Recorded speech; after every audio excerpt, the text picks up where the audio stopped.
On behalf of Cybervision Systems, I would like to welcome you to one of the most beneficial and powerfully effective personal achievement programs you will ever experience. The Neuropsychology of Self-Discipline, the Master Key to Success. My name is Richard Gebhardt, and I'm going to be your guide as we explore, learn, and use this fascinating and effective program for developing your power of self-discipline, the iron will, the inner strength and drive you need to achieve your life's goals and ambitions. This program is the result of many years of thoughtful scientific inquiry and research. In an attempt to discover and understand the main driving force, the core source of inner power that separates the dynamically achieving person from the unfulfilled, underachieving masses, Cybervision Systems has directed its financial and human resources to find the answer. Through its association with the famed Stanford University Neuropsychological Research Laboratory, and through 7 years of intensive investigation into the science of human achievement, Cybervision Systems has uncovered what it believes is the master key to success. The master key which unlocks the raw potential that lies dormant within the heart and mind of man. Simply stated, we call this key self-discipline. Self-discipline. What's the first thing that phrase makes you think of?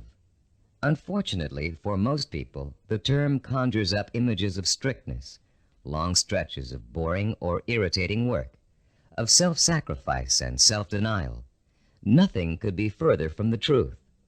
Truly self-disciplined people are not bored, unhappy, or suffering from any kind of deprivation. In fact, they have learned to give themselves the true joy that comes from pursuing and achieving their most cherished goals and dreams. What, then, is self-discipline really all about? The simple answer may surprise you. Self-discipline is your ability to systematically and progressively work towards a goal until you have reached it. It includes acquiring knowledge and skills. It's your ability to become positively obsessed, single-minded, and efficient, to strive without giving up, to work consistently day after day, week after week, and year after year until your purpose is fulfilled. Self-discipline is the power to say, this is what I really want in life, and this is how I'm going to get it. And if I have to give up some other things, I will, because it's worth it in the long run. To be self-disciplined, you must learn to develop the kind of obsession that glows like a beacon in a storm. You must learn to watch that light and steer your course towards it, no matter what gets in your way or how long it takes.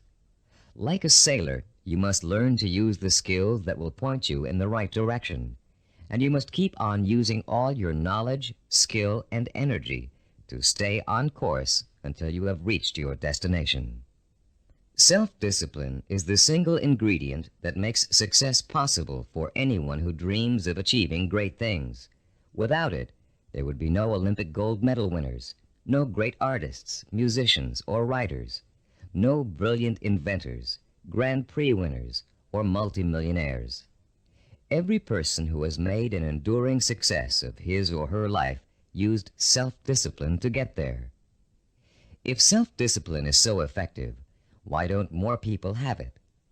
Unfortunately, we live in a quick-fix society where old-fashioned effort isn't appreciated. Nearly everyone wants to be an overnight success. People spend their money as soon as they make it to get instant gratification through material things. And then the same people wonder why they're not getting anywhere. The truth is, without paying the price and without making an effort, most people will fail at what they set out to do. It takes years of hard work and discipline to master a skill or craft, years of putting in 7-day work weeks to build a business from scratch into a multi-million-dollar operation, years of schooling and internship to get a medical degree and start a doctor's practice, and years of tempering and seasoning to become a prima ballerina. We all greatly admire successful artists, business people, and doctors, among others. But how many of us are willing to put in the years of work it took for these people to get where they are? The late Ray Kroc, the founder and guiding genius behind McDonald's restaurants, told a wonderful story about the contrast between the self-disciplined achiever and the wishful thinker in a speech he gave to MBA candidates at Dartmouth College. He said, "I'm reminded of a story about the great pianist who gave a concert, and at the end a lady rushed up to him and said, 'I'd give anything in the world if I could play like that.' And he said, 'No, you wouldn't.' She could have if she wanted to. Anybody could. I know, as a piano player, that piano playing is mechanical to a great extent.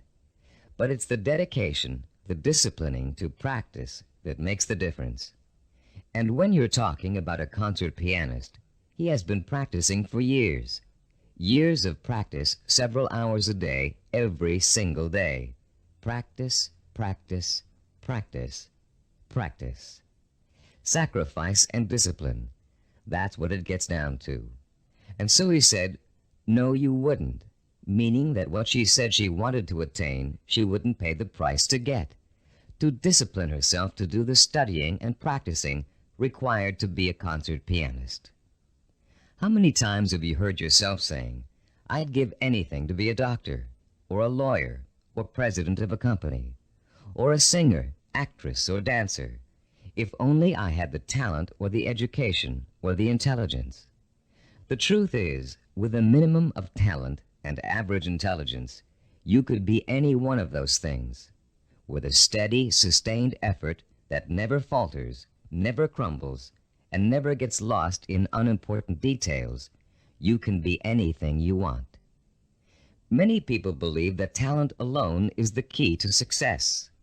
Talent might play its part, but it's not the difference.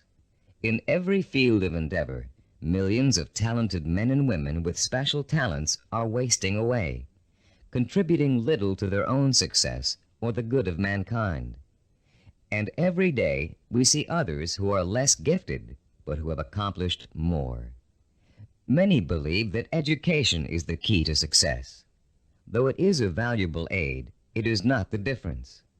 The educated derelict is a common sight, and so is the man or woman who has achieved phenomenal success without the advantage of a formal education. And many believe that intelligence is the key to success. Even though a person with a high degree of intelligence is fortunate and possesses the raw materials to be successful, the relationship between intelligence and accomplishment is something less than balanced. Every day we encounter highly intelligent people who barely get by, and their opposite number, men and women of average intelligence, but superior achievements. The one quality which sets one man apart from another, the one key which lifts one to every aspiration, while others are caught up in the mire of mediocrity, is not talent, formal education, nor intellectual brilliance. It's self-discipline. With self-discipline, all things are possible. It's the closest thing you could have to a wish-granting fairy godmother. Without self-discipline, even the simplest goal can seem like the impossible dream. In America today, the greatest cause of failure is the lack of self-discipline. Lacking self-discipline, millions of American dreams turn to ashes. With lofty visions of success, many people don't know that it takes more than wishful thinking, shortcuts, gimmicks, and get-rich-quick schemes to achieve excellence. Somehow, most people have lost sight of the age-old truth that anything worthwhile achieving takes time, organized, persistent effort, and more time. As you look around you, you'll see the many obvious fruits of the undisciplined mind: poverty, unhappiness, and drugs, the social cancer of a quick-fix society. But it is the not-so-obvious, more subtle effects of the lack of self-discipline that we address here, the raw power and potential of talented and intelligent people that lies dormant, unchanneled, and wasted, untapped and unfocused because of the inability of these people to commit and mobilize themselves to a course of consistent action. The lack of self-discipline is the #1 killer of achievement in America. Successful people have one thing in common. They set their sights on a goal and work every hour of every day towards reaching it. They learned what they needed to do to reach that goal, and they found a way to do it. If it meant taking on an extra job, they took the job. If it meant going to school at night, they attended evening classes. If it meant working countless hours 7 days a week, they worked the hours. If it meant relocating themselves and their families, they moved. Success consists of self-discipline, and self-discipline consists of doing whatever you have to do for as long as you have to do it to get where you want to be. If you truly want to seek your fortune, you must develop the inner strength to relentlessly pursue your vision day after day, week after week, month after month, year after year, until it becomes a reality. And it will become a reality. Stop and think about all the things you wish you'd accomplished, the things you know you could have accomplished if you'd only had the self-discipline to pursue them. Would you have gotten more education? Practiced and practiced at your favorite sport until you had a chance of becoming a pro? Learned to read and write music and play an instrument? Study engineering so you could design and sell the ideas you're always dreaming up? Actually, there are things you've accomplished through self-discipline way back in your childhood. Just think, how long did it take you to learn how to walk? For how many weeks and months did you struggle to stand upright? How many bruises did you get from falling down? And how many times did you pick yourself up and try again? You learned to walk because, as a toddler, you became obsessed with learning to walk. You were determined to learn, no matter how hard it was at first or how long it was going to take. Every step you took was a small victory, and every time you fell down, it was just an excuse to start all over. Children are naturally self-disciplined because children believe that everything is possible. Children don't say, "I can't do it." Children say, "I want to do it." When you want something badly enough, and when you believe in it strongly enough, self-discipline will get it for you. Self-discipline is the most powerful tool you own for bridging the gap between wishful thinking and real fulfillment. Without it, you can only stare, as author Amy Groh says, like a window shopper at the good things of life, and shrug and move on. You can have those good things by developing the self-discipline to achieve them. What do you want that you're willing to pay the price for? What means so much to you that you'll spend weeks, months, or years pursuing it? Start thinking about your most cherished dream, because with the power of self-discipline, you're finally going to be able to achieve it, and this program will teach you how. The neuropsychology of self-discipline, your master key to success, will show you how to take the raw materials you already possess, your talent, intelligence, strength, and motivation, and turn them into the assets you need to achieve your life's goals. You'll learn how to gain the knowledge and skills that will set you on the path to success, and you'll learn to develop the kind of positive strength it takes to stay on that path until you have reached the very end. You may think it's impossible for you to develop the kind of self-discipline you see others using to achieve success. You may think you're too lazy, too scattered, too quick to give up. And that may be true of the way you're behaving now. But most people aren't self-disciplined because they never had a chance to experience the kind of joy and satisfaction that comes with mastering their own abilities and applying them to the one thing they really want in life. Once you get a taste of how intoxicating, of how free self-discipline feels, you'll be hooked on it for life. The neuropsychology of self-discipline is not the result of pop psychological and faddish theories, nor does it contain simplistic pablum like success gimmicks found so often in many self-improvement programs. The neuropsychology of self-discipline program incorporates the breakthrough findings of one of the world's most respected brain researchers, Dr. Carl H. Pribram, director of the Stanford University Neuropsychological Research Laboratory, with the practical experience of Cybervision Systems' team of learning experts. Dr. Pribram is one of the most respected and renowned brain and behavioral researchers in the world.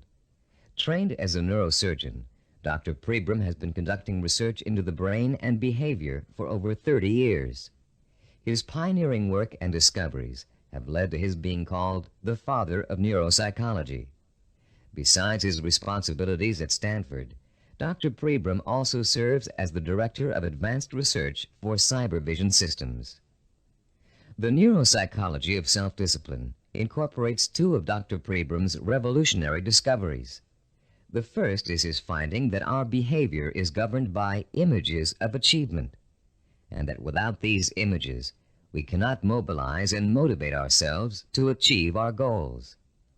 The second is Dr. Pribram's discovery of how the human brain forms visual and sensory images and how these images affect our emotions, our power to commit ourselves to a course of action and see it through to the end with excellence through perseverance and persistence. Dr. Pribram's cutting-edge work lets us understand for the first time the relationship between thinking, sensing, motivation, and behavior. And by collaborating with Dr. Pribram, Cybervision Systems has been able to develop a powerful technology that enables you to harness your own mental processes and motivate yourself to develop the kind of iron will that will carry you through thick and thin to achieve your goals, achieve them well and completely, and enjoy the journey every inch of the way. You don't have to be a scientist to understand, apply, and benefit from these principles. All of the complex research, development, and testing has already been done for you. We've turned Dr. Pribram's research results into a simple but powerful technology anyone can use to learn the beauty and joy of true self-discipline. Your Neuropsychology of Self-Discipline program centers around 3 points of organization. First, in Session 2, you'll be introduced to a description of 10 characteristics of goal-achieving, highly disciplined people. Countless hours of research and interviewing went into gathering this information, all to discover the tools these people used to develop and exercise their powers of self-discipline. These characteristics will become a model or benchmark that you will strive to incorporate into your life. By keeping these characteristics close in mind, you'll have an achievable ideal against which you can measure your own behavior and habits as you strive to acquire and make permanent the skill of self-discipline. The second crucial section of this program is what we call the Knowledge and Information section. In Session 3, you'll be systematically guided through the easy-to-understand and learn principles of Cybervision's power of self-discipline. You'll learn once and for all that the power of self-discipline is the master key to your success. Not only will you learn why, but you'll thoroughly understand, in depth, the power principles of self-discipline. The third, and to you the most important section of the program, is what we call Action and Implementation. In Sessions 4 through 10, you'll begin the actual process of becoming self-disciplined, of developing the core skills that will enable you to achieve anything and everything you desire. You'll start by learning how to determine exactly what it is you want to achieve in your life. You'll then learn how to select role models who have already achieved what you desire to achieve and learn patterns of success from them. You'll discover how to transform those desires into emotion-provoking imaginary blueprints, sensory images rich in sight, sound, touch, taste, and smell, images that excite and stimulate your emotions. You'll learn how to overcome the poisonous doubt that gnaws deep within you as you dwell and reflect upon your chances for success. You'll learn how to determine the knowledge and skills you need to achieve your desire and how to plan your time so that you can progressively achieve your goal over a sustained period of time. And you'll discover the principles of persistence, how to break through the barriers of time, how to keep going no matter how difficult, painful, or tiring it may be until your dream is realized. Once you have mastered the principles of self-discipline, you'll discover that nothing, literally nothing, is impossible for you. You will feel like a lean, hungry lion who has just been set free from temporary captivity, proud, aggressive, and equipped with the instincts and tools of survival. Included with this program is a personal study guide. It was designed to assist you in mastering the materials and applying the techniques contained in the audio cassettes. Use it well, for it will help you every step of the way in developing the power of self-discipline. Before you go any further with the audio cassettes, please read the introduction in the study guide. Complete the written exercises for this session, Session 1. Then prepare yourself to listen to Session 2 by first reviewing the background information on Session 2 in the study guide.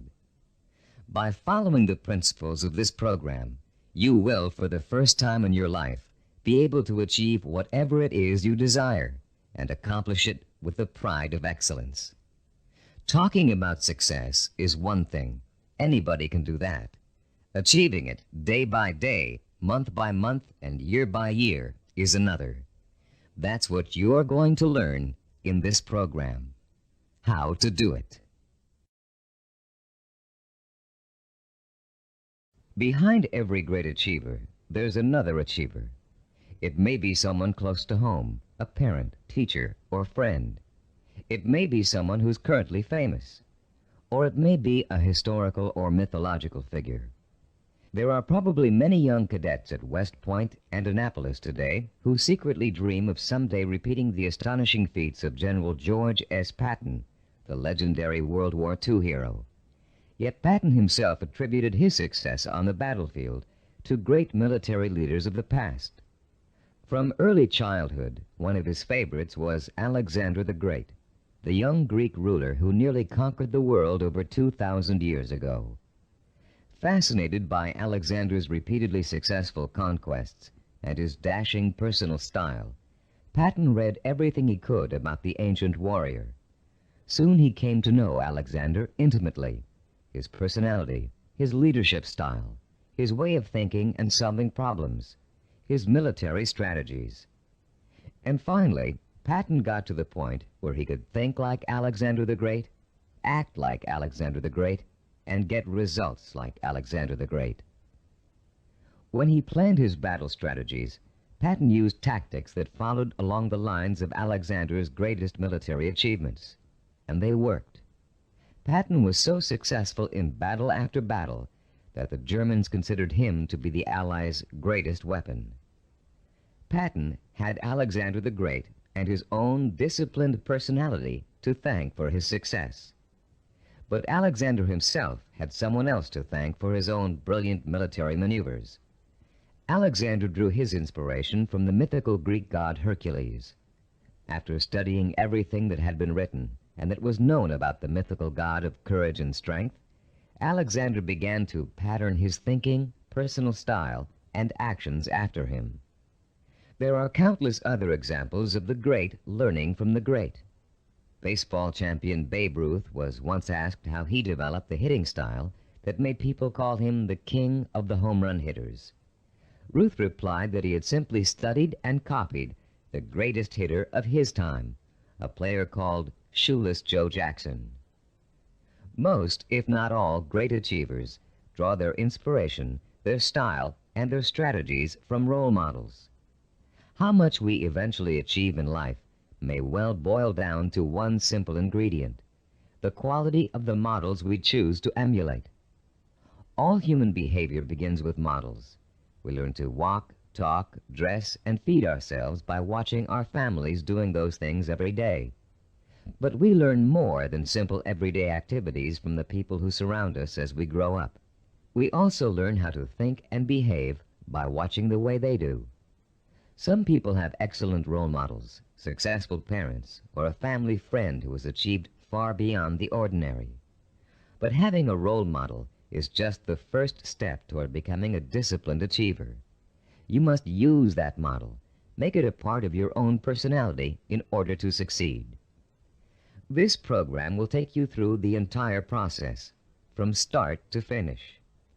In this session, you're going to start by being given a role model of your own, a model of the disciplined, motivated achiever. You'll learn the 10 dominant characteristics of that model and be able to compare your own behavior to it.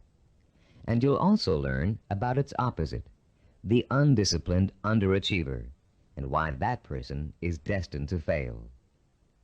Years of research have gone into the creation of this model. Cybervision has studied people who have been successful in business, education, science, the arts, and other fields. These people were tested for the possible presence of dozens of characteristics and attitudes. And when all was said and done, Cybervision found 10 qualities that were common to every one of them. Understanding the characteristics of the highly disciplined achiever can be as inspiring to you as Alexander the Great was to George Patton. Together, they will form a living, breathing picture of the type of person who is highly self-disciplined and who gets things done. With this picture in front of you, you'll have a model to pattern your own behavior after, and you'll be able to begin to reshape your life along rewarding, achievement-oriented lines. As you listen to these 10 characteristics, compare your own behavior to each one. The idea isn't to become discouraged because you're not living up to an ideal. Rather, concentrate on rating your strengths and weaknesses so you'll understand from the beginning what areas you need to work on the most. Recognize that, as a Chinese philosopher once said, the journey of 1,000 miles begins with a single step. You've already taken that first step by acquiring and beginning to use this program.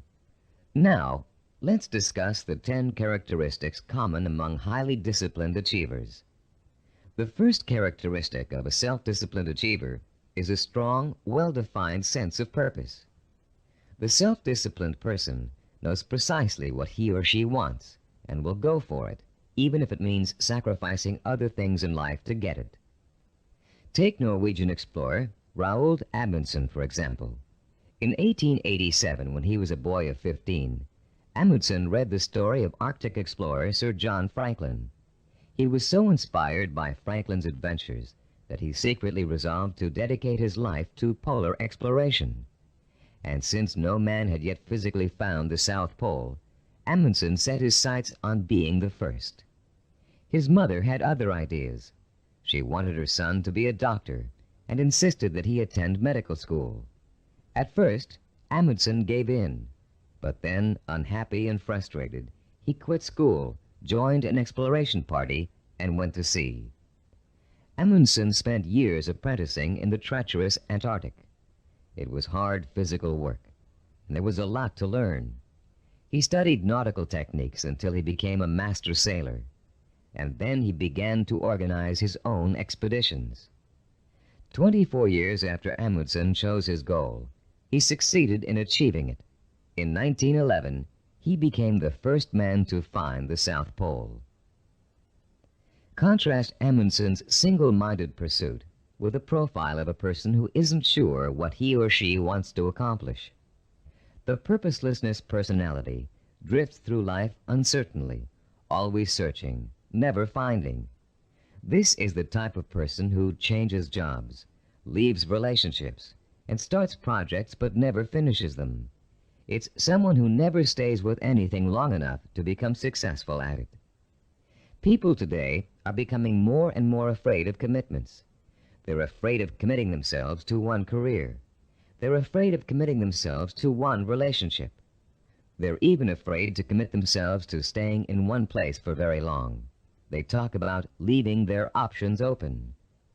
Ironically, these people are very much committed to failure, because without a sense of purpose, they can't apply themselves to any one thing, and without applying themselves, they can never succeed.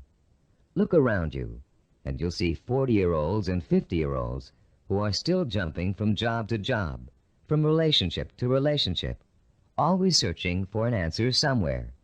They'll never find it. The second characteristic of the self-disciplined person is that he or she seeks out and uses positive role models, often called mentors. Patton found and learned from Alexander the Great.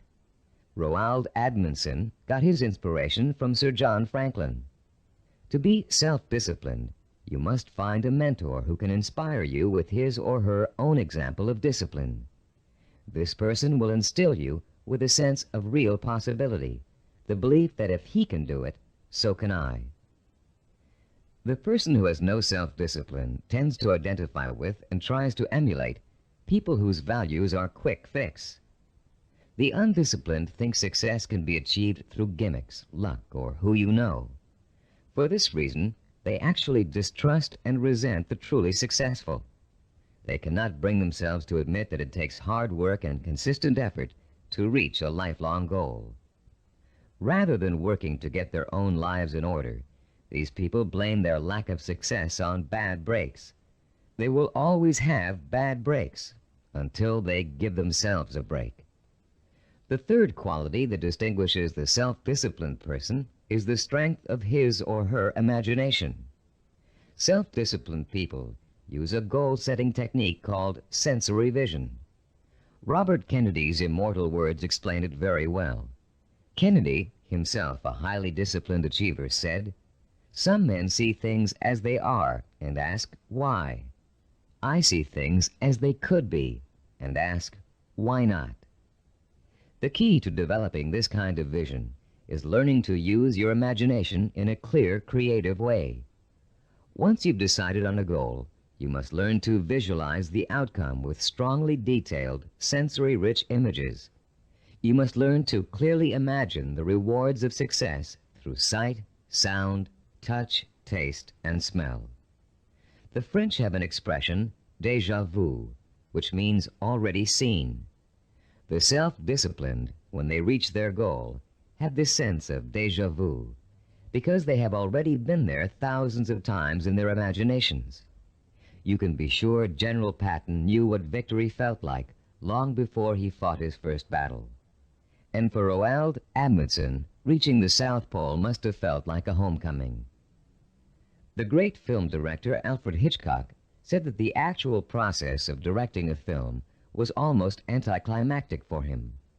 By the time production started on each of his films, he had already visualized every single frame and every single camera angle so clearly in his own imagination that making the movie consisted of just going through the motions.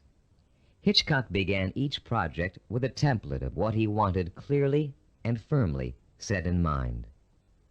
Those who lack self-discipline also lack vision. They have only the vaguest images of goals they might, maybe, someday want to achieve.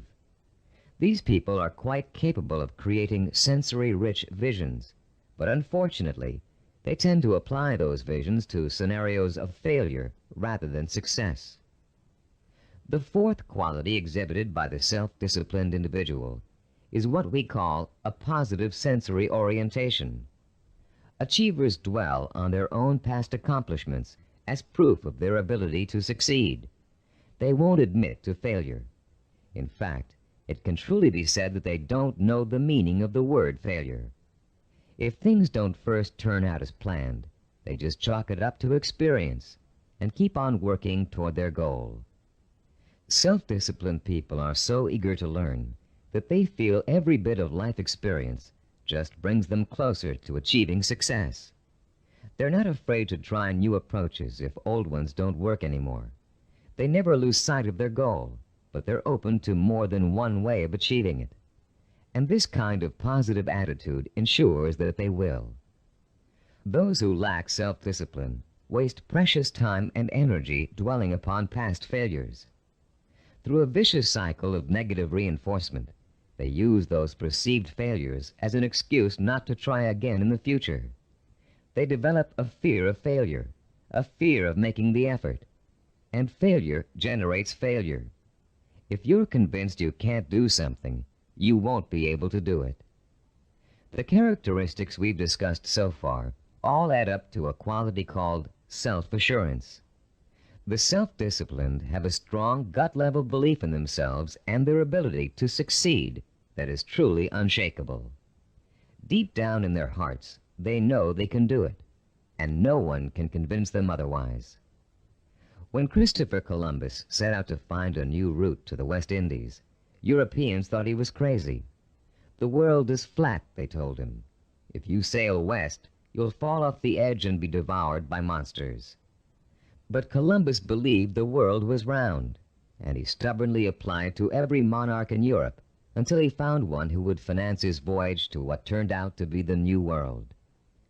The disciplined achiever is fueled by self-confidence, but the undisciplined are hampered by self-doubt. This foreboding of failure haunts them in everything they attempt to do, and effectively slams the door shut on any possibility they might have of succeeding. The sixth characteristic that self-disciplined people share is their ability to plan and organize.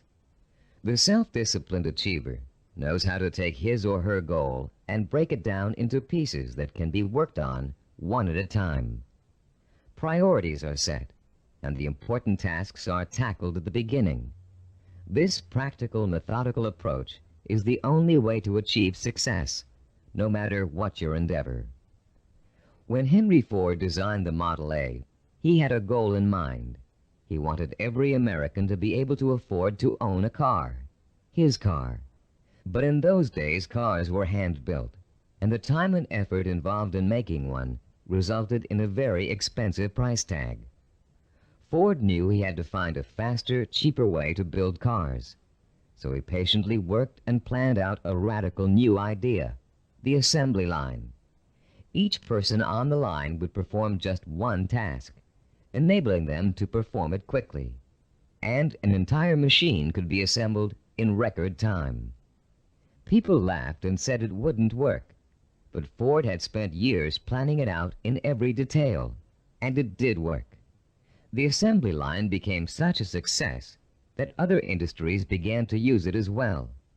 One man's careful and patient planning launched a new industrial era.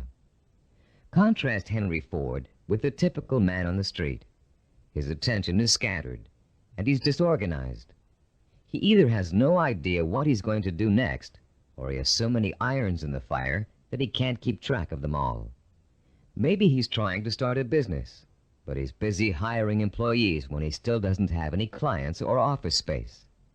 Maybe he's decided to switch careers, but he's already planning how to spend all the money he's going to make, even though he's going to need 4 more years of schooling before he can begin to practice his new career. This type of person is wasting time and energy. Without a detailed game plan, and without following that plan as closely as possible until you reach your goal, you can spend your life floundering among half-started projects and missed opportunities for success. Many people think all you need to be successful is a great idea, but without planning, organization, and hard work, the most brilliant ideas aren't worth a dime. Which brings us to the seventh characteristic common to self-disciplined achievers: their ability to acquire the essential knowledge and skills they need to put their game plan to work. Achievers recognize how important it is to learn, and they're willing to make the necessary sacrifices to complete their own personal education. Sometimes this means going back to school. Sometimes it means spending weeks or months gathering information on a particular subject and talking to the kinds of people who can help. Sometimes it means taking a new type of job just to acquire certain skills. What it always means is a commitment to learning what must be learned in order to make a goal achievable. If you want to become a doctor, you must first study pre-med, then go to medical school, and then complete your internship before you can set up a practice.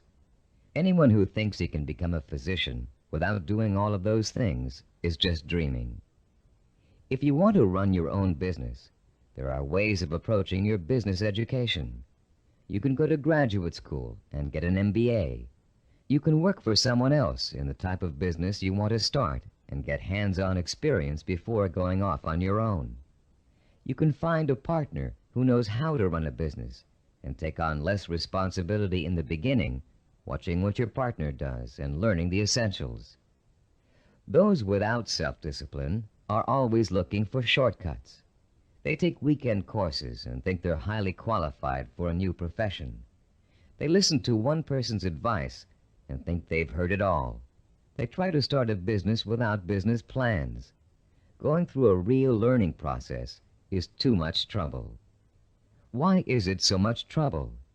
Because the undisciplined person lacks patience, the eighth quality on our list of self-disciplined characteristics. The kinds of patience Christopher Columbus and Henry Ford exhibited. The kind of patience engineer Washington Augustus Roebling demonstrated in finishing the building of the famous Brooklyn Bridge. Roebling's father, John Augustus, was the brilliant engineer who designed the Brooklyn Bridge and began overseeing the building of it in 1869. It was going to be the first steel suspension bridge in the world, a feat of engineering for its time. But the project had hardly begun when the elder Roebling suffered a fatal accident, and someone had to carry on. That someone turned out to be his son. Washington Augustus Roebling took over where his father left off, but just 3 years later he contracted Caisson's disease from spending so much time underground. The illness left him almost completely paralyzed, in great pain, and confined to a wheelchair for life. Some people would have given up the project under those conditions, but Washington Augustus didn't. Instead, he moved to an apartment in Brooklyn Heights that overlooked the bridge, and he sat all day at the window, watching the work as it progressed and supervising it from his living room. Messengers ran back and forth, conveying his instructions to the workers on the bridge. Washington Augustus worked this way for 11 years, until the bridge was opened in 1883. Obviously, the younger Roebling's patience paid off, mostly because he, like other self-disciplined achievers, was not intimidated by time. Roebling would have sat at that window without complaint for 20, 30 years or more in order to finish his project. It meant that much to him. Later in this program, we'll explore further the special relationship between the highly self-disciplined and time. For now, we'd like to point out that time becomes immaterial to those immersed in pursuing a goal. Hours pass as if they were minutes, weeks as if they were days, years as if they were months. The self-disciplined do not worry about time.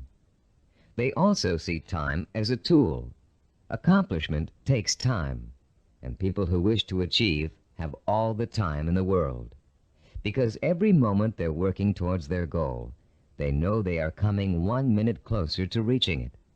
And for the self-disciplined, getting there is at least half the fun. The undisciplined view time as an enemy, something to beat. You'll hear them say, "I want it all now. I can't wait." Unfortunately, these people don't realize that time is going to pass anyway, and if they're not working toward their goal, they're only wasting the time they feel is so precious. The self-disciplined are persistent. This is the ninth quality that contributes to their success. They have what it takes to stick to their vision through thick and thin, day in and day out. They don't give up in spite of rejection, hardship, setbacks, or other people's opinions. They are relentless in their pursuit of their own dreams and goals. The self-disciplined are actually very stubborn. They succeed against all odds. When they get discouraged, they draw new inspiration and motivation from their sensory-rich visions of success. And that's enough to fuel their emotional drive to keep on making the effort. Ellie Hawkins, a mountain climber, is a good example of someone who just wouldn't give up even when the odds turned against her. She set out to climb a particularly difficult face of Yosemite's treacherous El Capitan. Ellie undertook this climb to prove that dyslexia, a learning disorder from which she suffers, can be beaten. In the middle of the climb, Ellie slipped and suffered a rope burn on her left hand that was so bad she almost lost complete use of the hand. She could have stopped there, but she didn't. What started out to be a 6-day climb turned into a torturous 8-day ordeal as Ellie worked with one hand, holding her wounded arm above her head to lessen the pain. Ellie reached the top and immediately announced plans to tackle another very difficult climb. No one doubts that she'll do it, because she has the hallmark of a disciplined achiever. The undisciplined are easy quitters. They give up when the going gets rough. They're more interested in having a good time than in working. Even worse, they find it impossible to have a good time when they are working. This brings us to the 10th and last characteristic of the self-disciplined achiever: the ability to experience pleasure while working to achieve his or her vision. These people are excited by their goals and become easily engrossed in the work it takes to get there. They're interested in learning, they enjoy acquiring new skills, and they have a good time while they're pursuing their ambitions. To the highly disciplined, there is no such thing as work. Their work becomes their life and their main source of pleasure. When they become successful, you often hear them say, "I can't believe I'm getting rich doing this. It's so much fun." And most of them would keep doing what they're doing, even if they weren't making money at it. To the undisciplined, work is the stressful, painful, boring part of life that must be tolerated between periods of pleasure. These are the people who live for the weekend, who are willing to work only because it gives them the disposable income they can spend on fun. And these are also the people who don't want to put in overtime or take work home unless they're being paid extra for it. If taking on more work will only get them a promotion or a crack at a better job, they won't do it. Now that we've identified the 10 qualities common to all self-disciplined achievers, we'd like you to begin comparing yourself against the model characteristics we just discussed. This self-assessment will give you a good idea of your own strengths and weaknesses.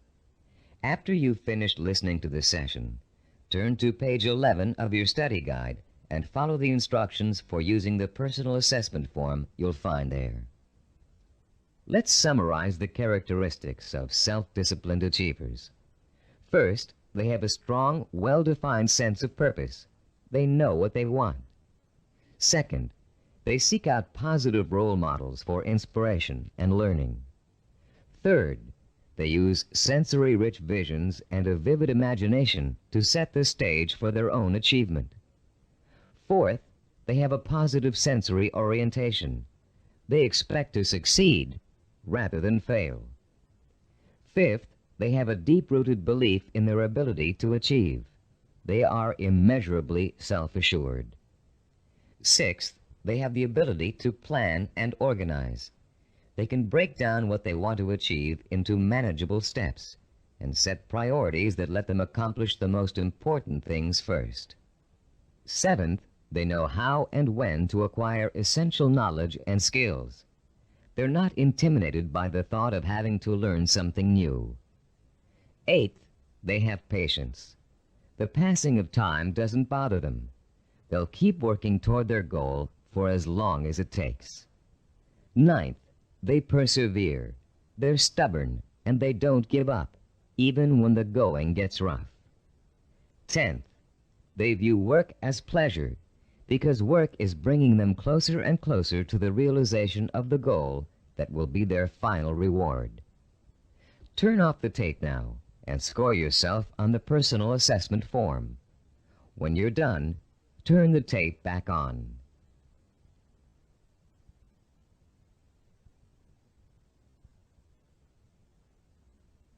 Welcome back.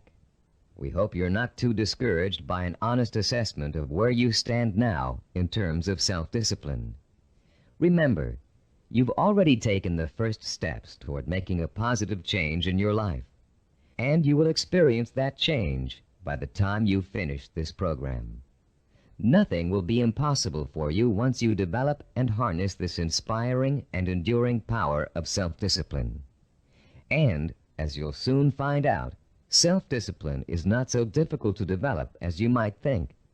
As a matter of fact, using this program is going to be your first exercise in acquiring it. Already, you're on your way. In the next session, we'll explore the power behind the characteristics we've just discussed.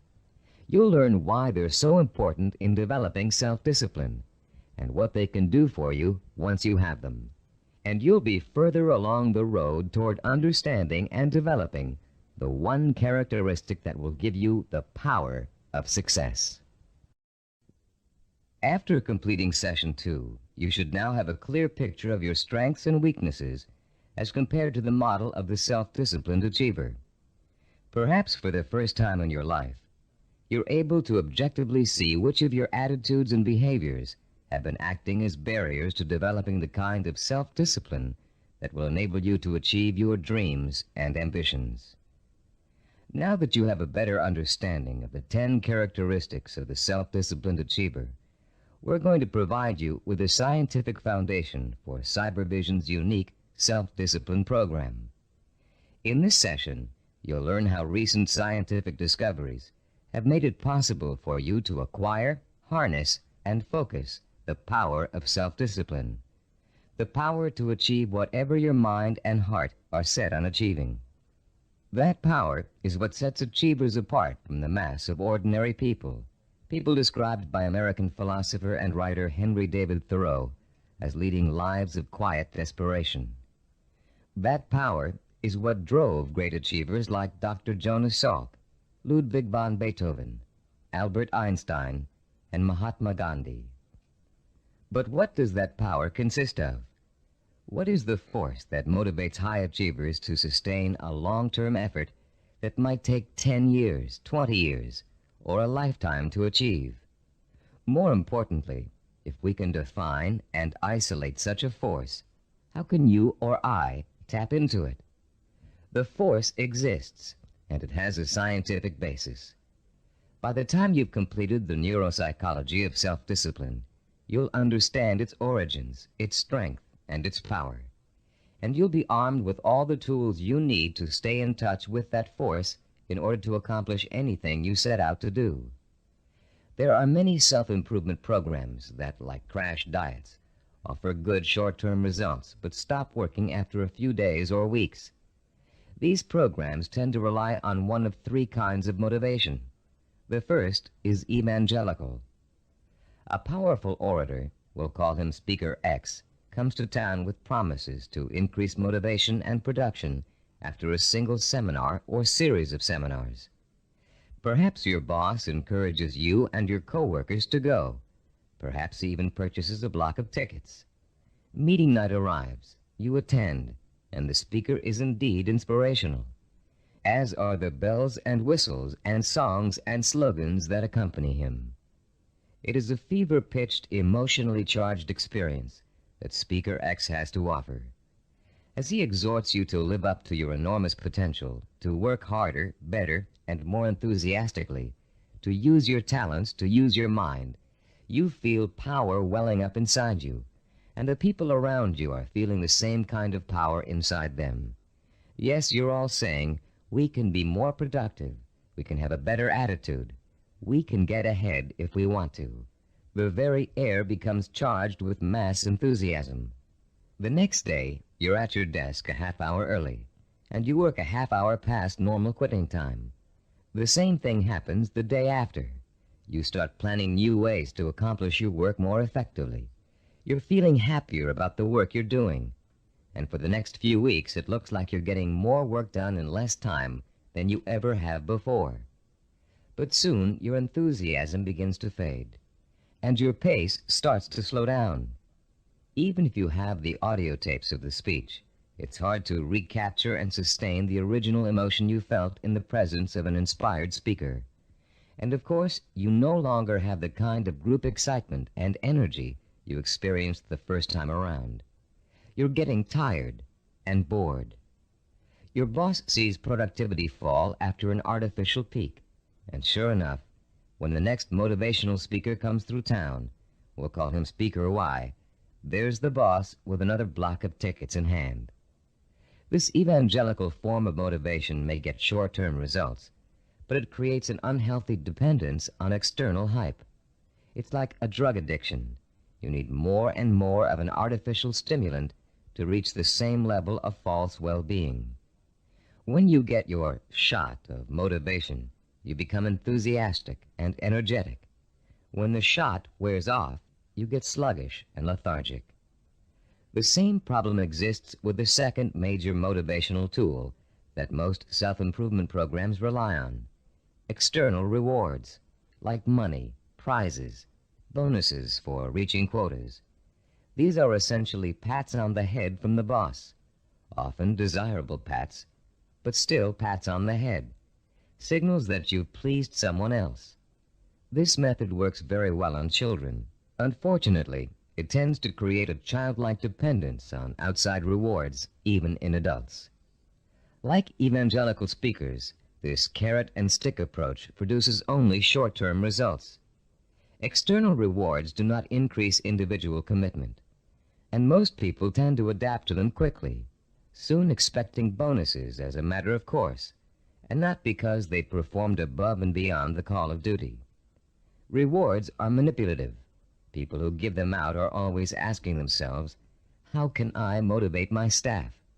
The truth is, to be truly effective in the long term, motivation must come from within. The third classic motivational tool is a familiar one, fear.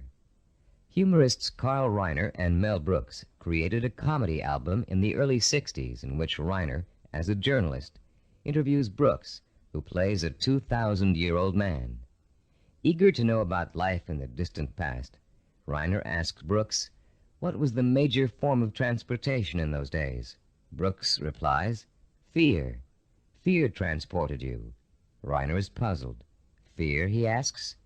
Brooks responds, yeah, fear. You see, an animal would growl, and you would go 2 miles in a minute. It's true, fear is a great motivator. If you don't perform, something undesirable happens. You lose your job. There go the house payments, the car payments, the kids' college tuition, and so on. As the mental dominoes fall, you're motivated to keep performing. But while fear may bring short-term results, it also brings resentment and rapid burnout. It doesn't take long before you're angry at the system that's keeping you going. And anger makes you less productive, which increases your fear. It becomes a vicious cycle with an unpleasant ending.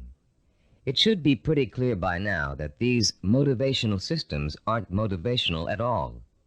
Each of them relies on an external stimulus and an artificial situation. And each relies on an initial burst of emotion that fades rapidly when the new situation becomes habitual. You may have tried several of these motivational or goal-setting programs in the past. Perhaps they even contributed to your sense of self-awareness.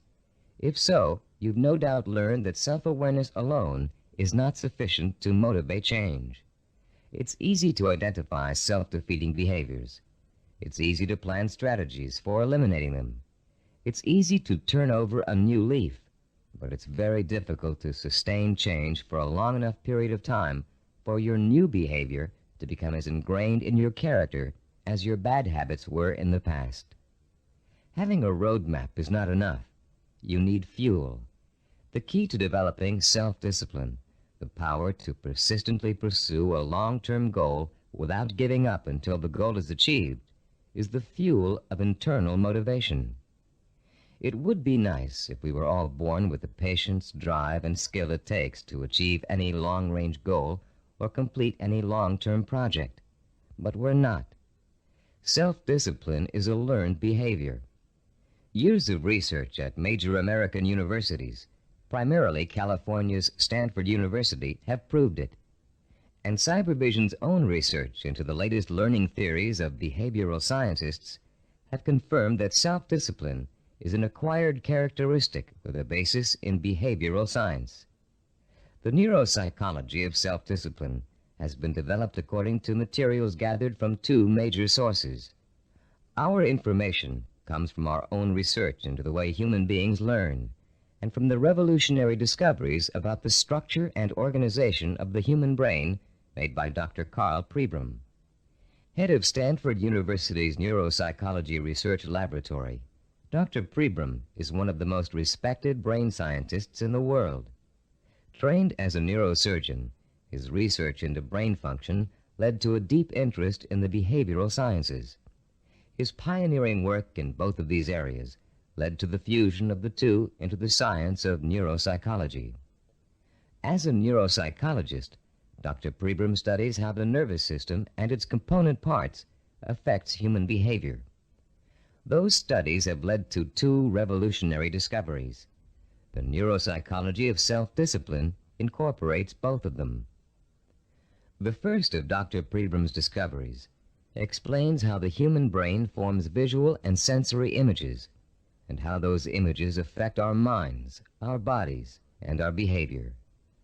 The second discovery is that our behavior is governed by images of achievement, neuronal blueprints of the skills and actions that determine our success or failure in the achievement of our goals. Let's discuss how each of these scientific discoveries leads us to understand the power and the origins of self-discipline. Many scientists and psychologists have believed for years that the human brain barely distinguishes a real experience from an imagined one. Best-selling self-help books like Psycho-Cybernetics, Think and Grow Rich, and others have used this belief as their foundation for motivation and change. This idea has also been the cornerstone belief of people involved in metaphysics and the human potential movement. The idea that the brain cannot tell the difference between a real experience and an imagined one has never been scientifically proven until Dr. Pribram's research showed us that it is true.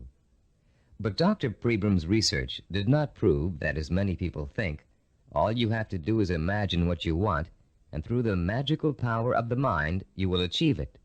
If this were true, achievement would be easy. And as anyone who has tried to achieve a long-term goal will tell you, it is not. Put into its proper perspective, this concept of imagination is critical to achievement, but not because imagination possesses a magical power to attract success like a magnet.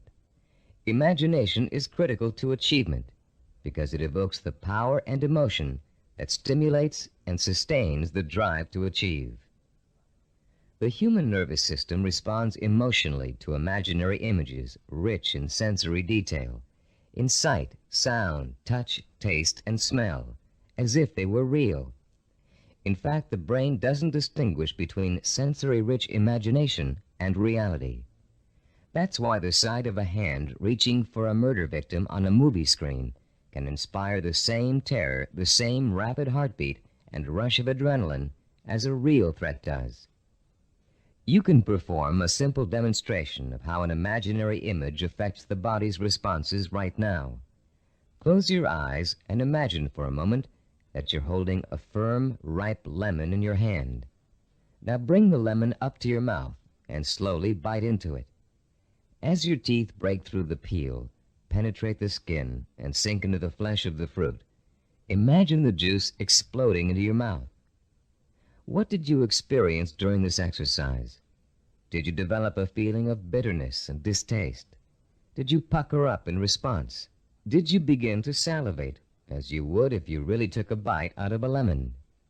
The feeling of bitterness is an emotional response, provoked by the imaginary sensation of the lemon juice being absorbed by the mucous membranes in your mouth.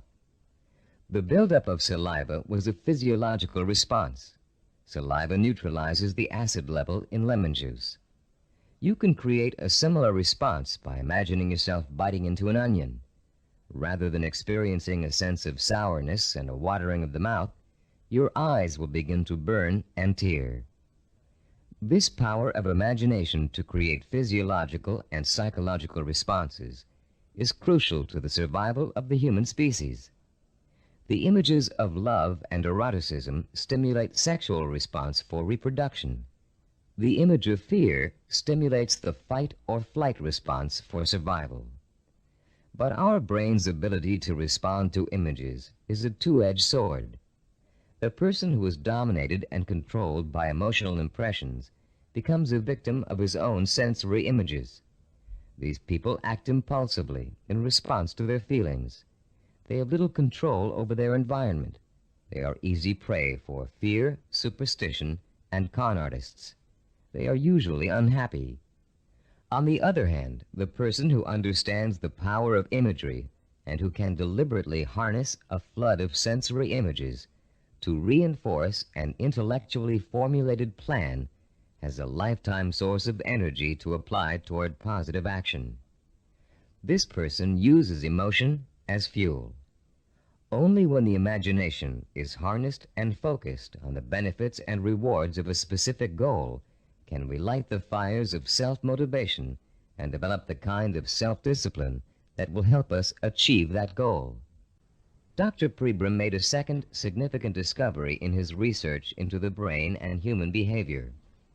He found that all of our actions are governed and driven by what he calls an image of achievement. That image of achievement is actually a mental blueprint for reaching a goal. It is made up of images rich in sight, sound, touch, taste, and smell. And in the mind of a highly self-disciplined achiever, it serves as the source of emotional fuel that drives him to work long and hard to reach his goal. Wimbledon tennis champion Stan Smith reported that once he realized that he could compete with some of the world's best tennis players, he established a vision of himself becoming the #1 tennis player in the world. He imagined winning the Wimbledon title years before he actually achieved it. He saw himself receiving the trophy, dancing at the winner's ball. He felt the worldwide acclaim that would accompany his success. He used that vision as an emotional well from which to draw the necessary strength, persistence, and perseverance to spend thousands of hours in practice and competition, developing the skills and experience that would eventually see him to the realization of his dream.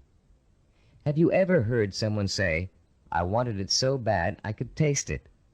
That's the kind of stimulus that motivates the self-disciplined achiever. Not only can the achiever taste victory, he can see, smell, hear, and feel it too. After years of research, we now know that such deep, sensory-rich images are the actual language of the brain. Although it is actually far more complex, the brain can be compared to a computer. Computers, also referred to as hardware, can do nothing by themselves. They are simply the vehicles for programs called software that tell the computers what to do. Think of the brain as hardware and the imagination, images of achievement, as software. Images of achievement tell your brain what to think, which in turn tells you how to act. The right images can set in motion a chain of events that will lead you towards any kind of achievement you can imagine. Author Joe Himes describes watching a Taekwondo master named Young Tai Lee practicing blows against a straw-covered board. Lee pounded his fist again and again against the board, oblivious to the fact that his knuckles were bleeding. When Lee's practice was over, Himes asked him whether his hand hurt. Lee replied, "Not until just now, when I thought about it." When Himes looked astonished, Lee explained further, "When I was striking the Makawara board as you came in, my mind was on my home in Korea. Though I was standing here, I was seeing the mountains I knew as a youngster and the children I played with, hearing their laughter and my mother's voice. I was unaware of the pain in my hand."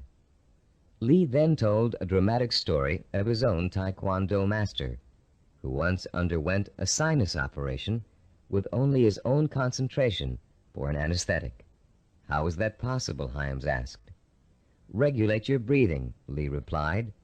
"Fix your eyes and mind on something else, perhaps a rock or a spot on the floor or ceiling. Concentrate on that object, savor it, taste it, give it color, and smell the dimension. Let it absorb all your thoughts and concentration, and the pain will diminish." If we replace the word object in Lee's description with the word goal, we have the perfect description of a sensory blueprint. Concentrate on that goal, savor it, taste it, give it color, and smell the dimension. Let it absorb your thoughts and concentration. This ability to use sensory images to marshal one's powerful sensory impulses toward a goal is the essence of self-discipline. We are all born with imagination. Self-disciplined achievers have learned to use it to achieve even the most seemingly impossible goals. The self-disciplined achiever begins the journey to success with imagination. He asks himself, "If I can have whatever I can imagine, what do I want? What is my purpose?" When he has defined that purpose, he uses his imagination to create a vision of achievement, a sensory-rich image that will evoke an emotional response so strong that he is driven to action to bring his vision to life.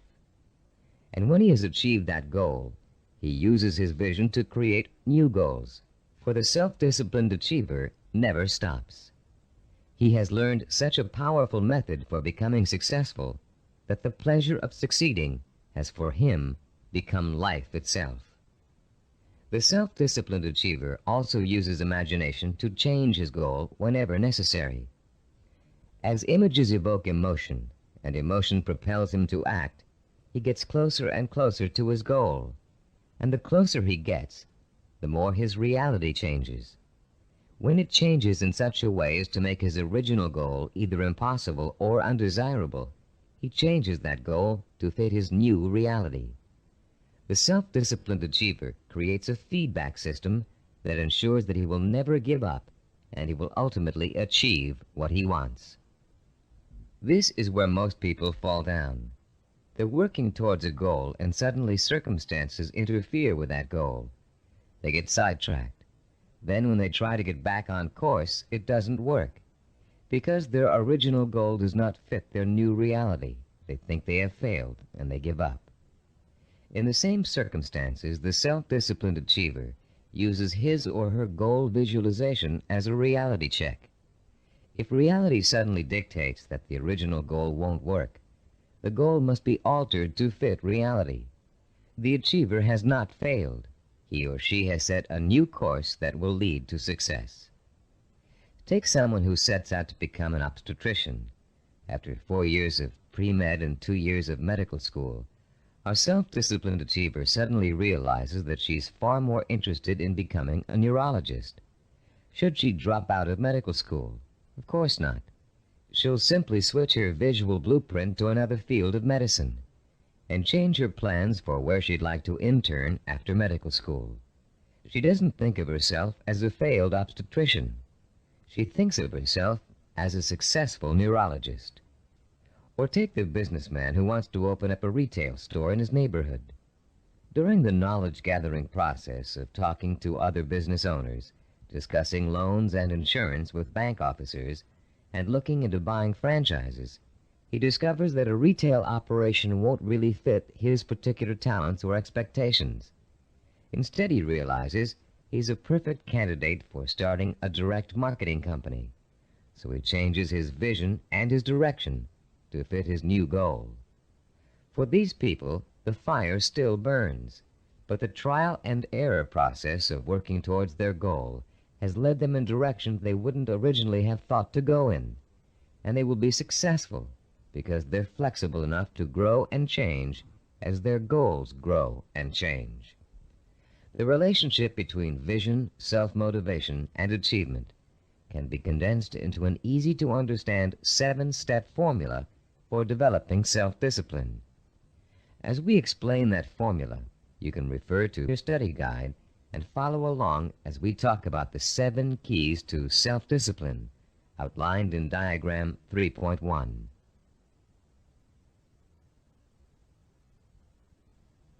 The first step in developing the power of self-discipline is to create a purpose.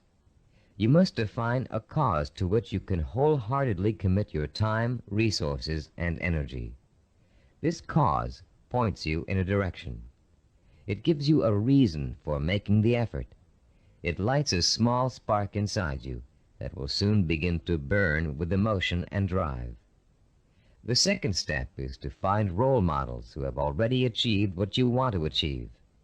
Study their life patterns, their methods and techniques for reaching their goals. Let their example inspire you, and realize that they are normal people just like you, but they are self-disciplined people. With the power of self-discipline, you can achieve as much as they have. With a firm purpose in mind and an exciting sense of possibility sparked by your role models, you'll find yourself developing a strong-willed emotional belief in your ability to succeed. The first small spark of hope is turning into a glowing ember of possibility.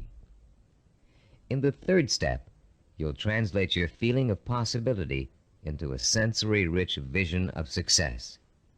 At this point, with a vision rich in touch, taste, sight, smell, and sound in front of you, you'll make the leap from the possible, I think I can do it, to the heartfelt, I know I can do it. Your vision and your belief will fan the embers of conviction until they burst into a flame of emotion that incites you to action. This all-encompassing flame of emotion is the fourth step of the formula. It is what gives you the energy, the creative power, and the desire to single-mindedly see your vision through to its successful completion. Motion is the root word for emotion.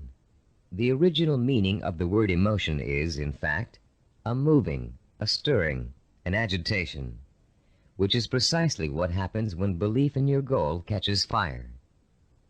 The fifth step in our formula is planning, the first bit of action inspired by your emotion. Through effective planning, you can identify and map out the steps you need to take in order to make your vision a reality. You'll figure out exactly what you need to do to accomplish your goal and how long it will take. And turning your vision into a concrete goal will further fuel the fires of emotion and action. Once your vision has become a plan, you must acquire the knowledge and skills necessary to implement that plan. This is the sixth step in the formula for developing self-discipline. No matter how difficult the learning process might be, you continue to draw inspiration and fortitude from your vision. And each time you master a skill, your confidence in your ability to achieve increases. The seventh and last step in our formula is what we call persistence and perseverance. Persistence is staying with your vision, seeing it through to its completion, no matter how long it takes or how difficult it is. Perseverance is persisting in spite of setbacks, disappointments, and hardship. Once you begin acting to achieve your goal, your drive to sustain the forward motion, to persist and persevere, is constantly fueled by the strength of your initial vision. And as you get nearer and nearer to accomplishment, the vision becomes more and more real. As your vision fuels reality, and reality fuels your vision, your drive to achieve begins working like a giant breeder reactor. You've put into motion a self-perpetuating spiral of vision, belief, emotion, motion, and reality. This formula for harnessing the essence of self-discipline will change your life. For the first time, science has given us the power to truly be able to change our own circumstances from the inside out, to understand what makes men and women overcome tremendous odds and obstacles to achieve greatness. For the first time, greatness is within the grasp of each of us. Through the understanding of the scientific principles that govern our thinking and behavior, we can, for the first time, program ourselves for success. In the next session, you'll begin to put the principles you've just learned into action. You'll learn a powerful sensory exercise which will let you determine your true goal. And once you've taken that vital first step, you can begin the exciting journey of action that will propel you towards the ultimate achievement of your heart's desire. At a recent workshop based on the neuropsychology of achievement, Cybervision President Stephen DeVore was asked an interesting question by a young corporate product manager. Mr. DeVore had been outlining the principles of goal setting when the product manager said, "You know, there's one problem I haven't yet solved. We talk about opportunities and goals, but there are so many opportunities to choose from, so many different directions we can go. How do you figure out exactly what you want to go for? How do you focus in on one choice among so many?" This session addresses that very problem, the problem of finding a purpose, and it isn't always easy. We live in a free society filled with opportunities for anyone who wants to take advantage of them. It's wonderful to have so many choices, but sometimes it makes choosing what you really want to do, your purpose, even more confusing than ever. Still, there are ways to narrow your choices down, and this session will show you how to do it. Through an exciting and powerful 4-point exercise, you're going to learn to pinpoint what it is you want most in life, out of all the things you may think you want. It will take some effort, some soul-searching, some creative thinking, and the outcome may surprise you. By the end of this session, you'll have chosen and defined what we call a macro purpose. The term macro means large or inclusive. Your macro purpose is equivalent to what creative people call the big idea. It's your main desire, your real purpose in life, your reward for hard work and effort. It's going to become your very reason for existing. Besides defining your macro purpose, in this session you're going to learn what micro purposes are and how they're used. Micro purposes are the stepping stones to your macro purpose. They consist of all the things you need to do to achieve your most important ambition.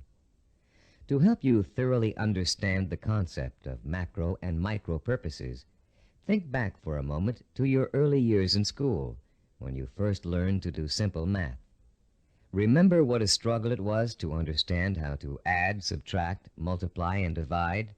Numbers seemed a mystery to you back then, and you may have thought you'd never learn how to perform the most basic math functions. At the time, learning math for you was a macro purpose, and all the elements of learning it were micro purposes. You had to learn to count, for one thing. You had to learn the symbols for addition, multiplication, subtraction, and division. And you probably had to memorize the multiplication tables. As an adult, math seems to hardly be important, but you couldn't balance your checkbook or manage your money without it. And if you're a stockbroker, accountant, retail store manager, or bank teller, among other things, math is an important part of your job. So math was a micro purpose that helped you launch your present career, your macro purpose. If your desire is to earn a college degree, a macro purpose, you must take a certain number of courses and amass a certain number of credits. Each course you take that counts toward your degree is a micro purpose. But if you want to be a doctor, earning a bachelor's degree by itself is only a micro purpose. You still have to attend and graduate from medical school and complete an internship, more micro purposes, before you can be licensed to practice medicine. As you can see, macro and micro purposes change according to your stage in life and what you want to accomplish at the moment. A teenager may enter college with no clear idea of what he or she wants to do except finish school, the macro purpose of the moment. But by the third year of school, that student may decide on a career that requires additional schooling and a period of apprenticeship. So finishing school becomes a micro purpose, a stepping stone to a rewarding career. But macro and micro purposes don't just apply to careers or lifelong goals. Setting a macro purpose and determining what micro purposes are necessary to achieve it is an excellent way to help you accomplish any goal, no matter how large or small. It's a logical and creative process that lets you organize your thoughts and actions to make your goal clearer, more rational, and easier to achieve. Just imagine for a moment that you're stranded alone in the wilderness on a freezing winter day. It's late afternoon, and there's no hope of rescue before the next morning. Somehow, you have to figure out a way to survive the bitter cold night, your macro purpose. Your micro purpose is keeping warm, and right off the bat you can think of 3 ways to do this. The first is to put on some more warm clothes, but you don't have any, so that choice is out. The second is to find shelter, but there's none in sight, and you don't have the time or the tools to build anything before nightfall. The third is to light a fire and keep it going through the night.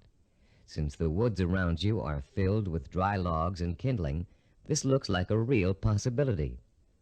But you don't have any matches, and as for rubbing 2 sticks together to start a fire, it never worked when you were a child, and you doubt that it will work now. There has to be another way. Looking around you for another solution to accomplishing your macro purpose, you notice a sliver of broken glass on the ground, and there's still enough sun left for you to be able to feel its warmth. Picking up the glass, you hold it so the sun's rays can penetrate its surface and focus on a dry stick of wood underneath. In 10 minutes, the stick is burning. But your ordeal isn't over. After the fire is lit, you have to gather enough logs and kindling to last through the night, another micro-purpose. And then you have to force yourself to stay awake all or most of the night to make sure the fire doesn't go out. In the course of this harrowing experience, you've chosen a macro purpose, staying alive, and defined all the micro purposes that went into it. And if you succeeded in accomplishing all of the micro purposes, you also achieved your macro purpose. You survived. Defining your life's purpose and the steps you must take to achieve it may not be a life and death matter, but the principle works the same way. By the time this session is over, you'll have a macro purpose, a clear understanding of what to focus your energy, talent, and intelligence on. And you'll be able to light your own inner fire and feed it with a life-enriching, emotionally compelling purpose. And purpose, as we've noted, is the starting point from which self-discipline and achievement spring. Your first step in determining your macro purpose involves something everybody loves to do: play. You've already learned how important enjoying work is to the highly self-disciplined. To these achievers, work and pleasure are synonymous. Now you're going to get a taste of how easily this can happen. For the next few minutes, I'm going to ask you to work and play as you engage in a process called limitless wishing. Start by closing your eyes and relaxing. Imagine that you're on a beautiful, deserted beach, walking barefoot in the sand. A soft breeze is keeping you cool, and you're enjoying the sound of the waves splashing rhythmically against the shore. As you stroll along the water's edge, you see an object in the near distance that's half buried in the wet sand. The waves splash over its surface, then recede, leaving it exposed to your curious eyes. You wonder what it is, and you start to walk a little faster so you can reach it before it's engulfed by the next wave. In a couple of minutes, you're standing over it, still not sure what it is. It's metal, somewhat round, and looks like an old lamp. You dig your fingers into the wet sand and pull it out. There's an inscription on the side of the object, but you can't read it clearly. You begin to rub some of the sand away from the oddly shaped letters. Suddenly, the lamp begins hissing, and it releases a cloud of what looks like steam or gas. Frightened, you drop it, but you continue to watch what the lamp is doing out of curiosity. Slowly, before your very eyes, the cloud begins to assume human shape, and soon you're looking up at the largest person you've ever seen. When it speaks, its voice is rich and kind, and its message is amazing. The genie thanks you for releasing him from hundreds of years of captivity inside the lamp, and according to the hospitality of his people, he offers you a reward for helping him. You have only to name 5 wishes, he says, and they will be granted. You can ask for anything, he tells you, as long as it is specific and humanly possible to achieve. At first, you refuse his offer, but as he continues urging you to accept, you begin to realize that no, you aren't dreaming, and yes, you really can have your 5 wishes. The possibilities start dancing before your eyes. Think long and hard about it. What are the things that will turn your life around and make you truly happy? What is it you secretly wish for, day in and day out, every day of your life? Take your time in deciding. This is too important for you to rush over. You may change your mind about your first choices after you've thought about it some more. When you do make your final selections, write each one down in the space provided on page 18 in your study guide. Start each wish with the term, I want, and write it in clear, specific language in the present tense. Turn your tape off now and decide what you will wish for.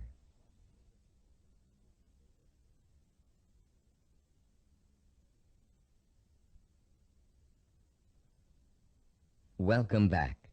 You now have in front of you a list of 5 wishes that your mind and heart told you are the most important things in life to you. Now, with a little imagination, you're going to create a scenario in which each of these wishes is fulfilled. This second step of our 4-part process is called wishful imagining. Close your eyes again and picture, in as much detail as possible, that your first wish has come true. If you wished for a great deal of money, imagine how your life has changed now that you've gotten it.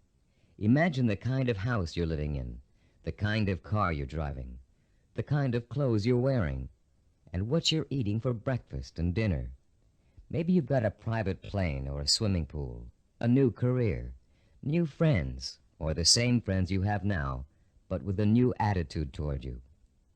Try to imagine that you're having dinner or drinks with your best friend, and you're explaining to that friend how your new life feels.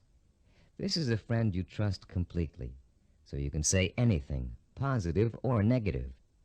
Really imagine you're there, in the restaurant or bar being served food or drinks, with people talking around you and soft music in the background.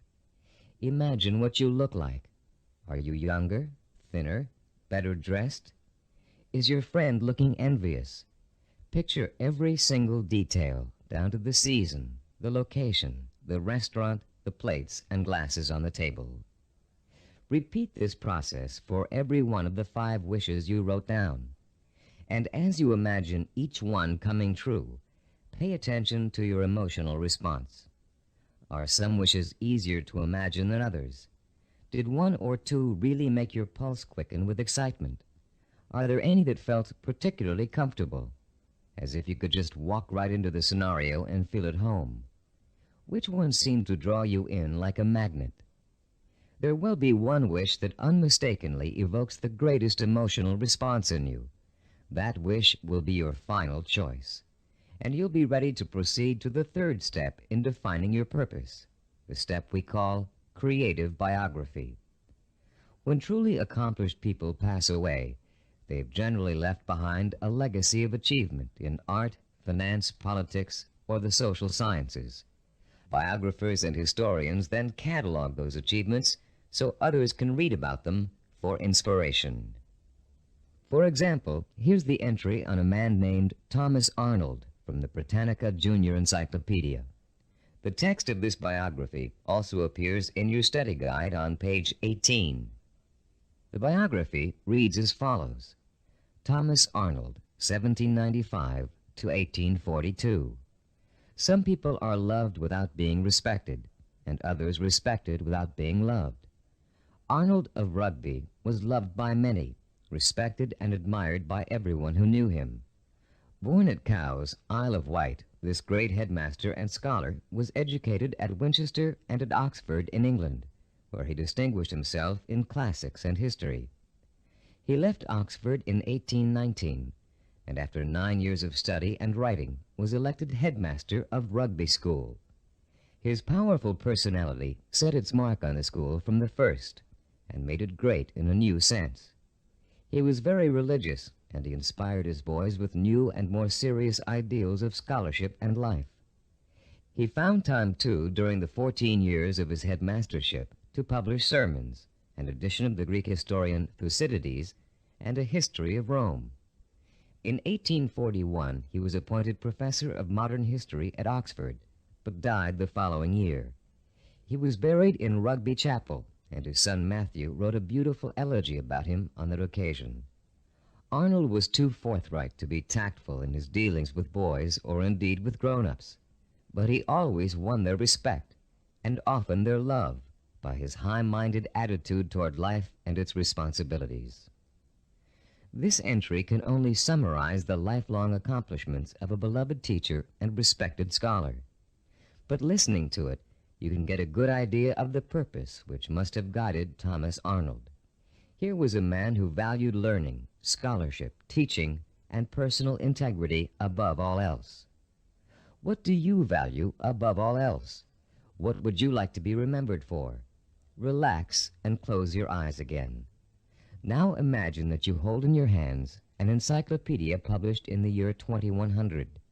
It's a heavy book with a solid feel to it. You can smell the leather binding and feel the crisp new paper as you open it. Find the section that begins with the first letter of your last name. Then turn the pages slowly as you search for the entry that gives you the details of your life. There it is, suddenly, clear as a bell. Your heart beats just a little bit faster as you see your name in bold-faced type. Now you're burning with curiosity. Did they include the most important things about you? Are your most cherished accomplishments in there? Did they understand the purpose behind the things you did? You begin to read the entry to find out. Yes, it's all there. Your birth date and hometown, the schools you went to, where you lived. And then the words that describe your highest achievements, your contributions to society. Savor the words as you read them. Let them form a clear picture in your mind of the kind of person you were and what your purpose in life was. When you've finished reading your own biography, turn off the tape and write down what you just read in the space provided on page 19 of your study guide. Don't leave out a single detail. Make sure you paint a vivid picture of the self-disciplined achiever who worked so long and hard in pursuit of a single purpose that he or she ended up deserving an entry in such a distinguished publication. When you've finished writing your own biography, please turn the tape player back on.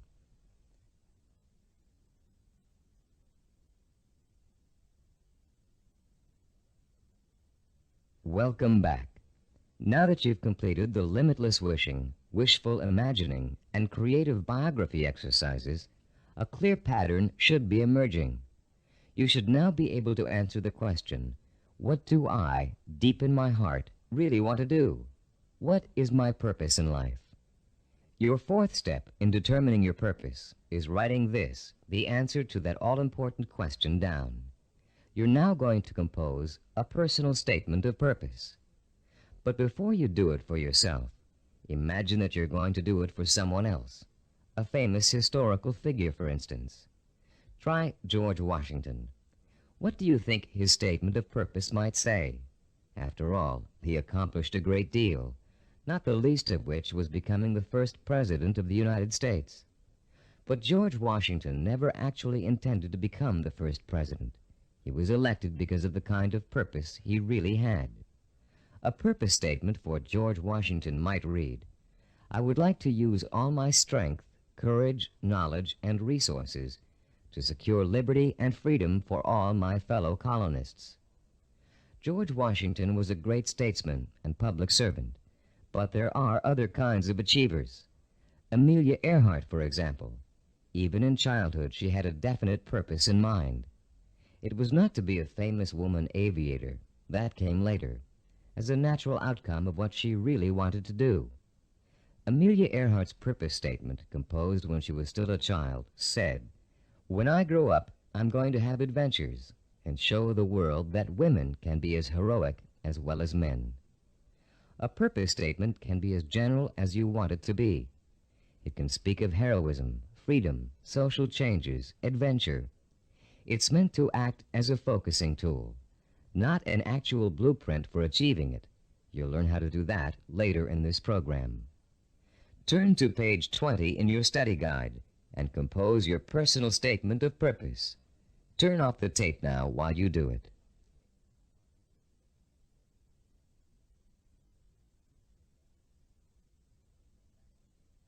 Welcome back again. You've come a long way in this session. You've learned to use limitless wishing, wishful imagining, creative biography, and a statement of purpose to narrow down your options and make a final choice about where you're going to focus your efforts. You've just used this four-part process to make a major decision about what you really want to accomplish and achieve in your life. But you can use it again and again, anytime you feel it's necessary, to aid you in making any kind of decision, from the smallest to the most important. This process works equally well for macro and micro decision-making. Whether you know it or not, you're now well on your way to becoming a self-disciplined achiever. You've learned to use one of your richest natural resources, your intuition and imagination. You've discovered what it is you really want to achieve and have written it down as a statement of purpose. You've laid the solid foundation upon which the power of self-discipline is built. We'd like to congratulate you on what you've already accomplished. In our next session, You're going to learn how role models can inspire and teach you to achieve your lifelong ambition. In Homer's The Odyssey, one of the oldest surviving epic poems in the world, there is a character named Mentor.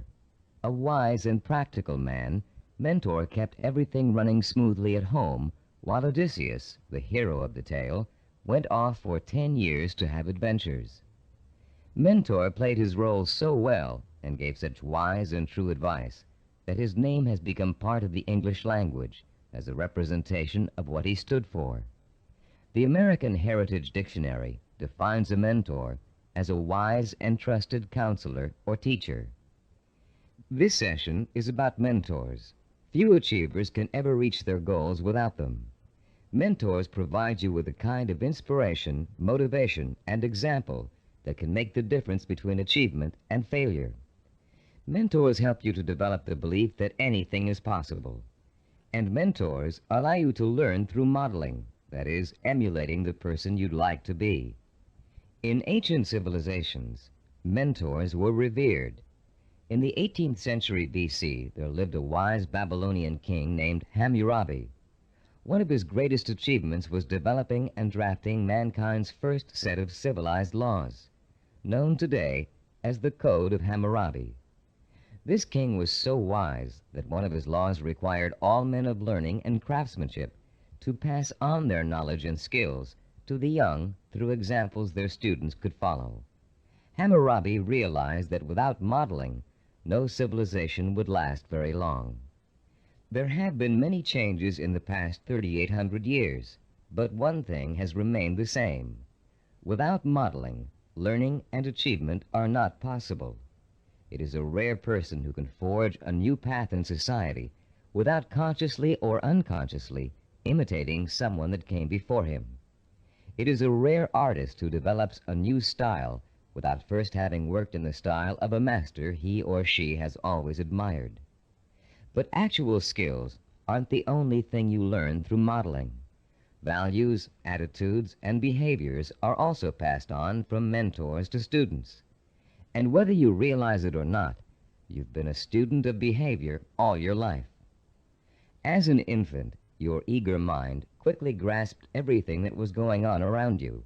You watched and later imitated what your parents, siblings, friends, and teachers were doing. If you had good models, models of integrity and achievement, most likely you grew up to be an achiever yourself. But if your models reflected apathy or failure, you probably grew up to imitate many of the self-defeating and negative behaviors you witnessed in your early years. Most of us had models who could best be called middle of the road. Your parents may have had specific skills and abilities they were proud of, but fell short of being a good example to you in other ways. An older brother or sister may have possessed exceptional talent in an area where you couldn't possibly compete. As a result, you've probably been instilled with a mixture of negative and positive attitudes about yourself and your abilities to succeed. It's time for you to develop the kind of positive outlook that is critical to developing self-discipline. It's time for you to throw off the cloak of self-doubt and realize that when you acquire self-discipline, you have what it takes to achieve your goal. It's time for you to use that self-discipline to develop the knowledge and skills you need to achieve. And in order to do all those things, it's time for you to find mentors who have already accomplished what you want to achieve. You're no longer a helpless infant who can't pick and choose good models to learn from. As an adult, you have the intelligence and power to go out and find the kind of mentors who will inspire and teach you with examples of their own persistence and positive attitudes and behaviors. By the time we finish this session, you'll know how to find your own personal mentors and use them to their fullest ability. And you'll be able to overcome the negative attitudes and lack of self-discipline that have been holding you back up until now. You'll learn how to identify your own personal role models using historical figures and the people surrounding you today. You'll find out how to actually learn new attitudes and behaviors from them. You'll learn how to use them to create a blueprint for your own actions, starting right now. And more importantly, you'll learn how to draw inspiration from them, the kind of inspiration that empowers your purpose, what you want to achieve, with a sense of possibility. If others have achieved it, then it's possible for me too. How do you go about finding mentors?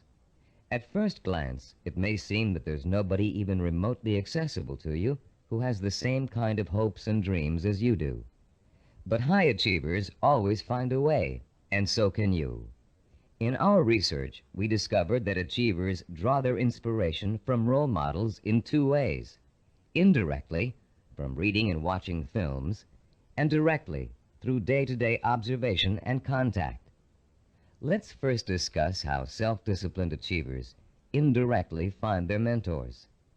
Indirectly, they learn through media portrayals, mostly through the reading of biography and autobiography, reading profiles of achievers in magazines and other periodicals, and watching inspirational films and television programs. You may not be able to meet and talk to George Washington, Charles Lindbergh, Margaret Mead, or Agatha Christie, but each one of them has left behind a legacy of accomplishments that have been covered extensively in print and film. Stop now and think of all the people you've read about, heard about, or seen portrayed in films. Whom did you admire most?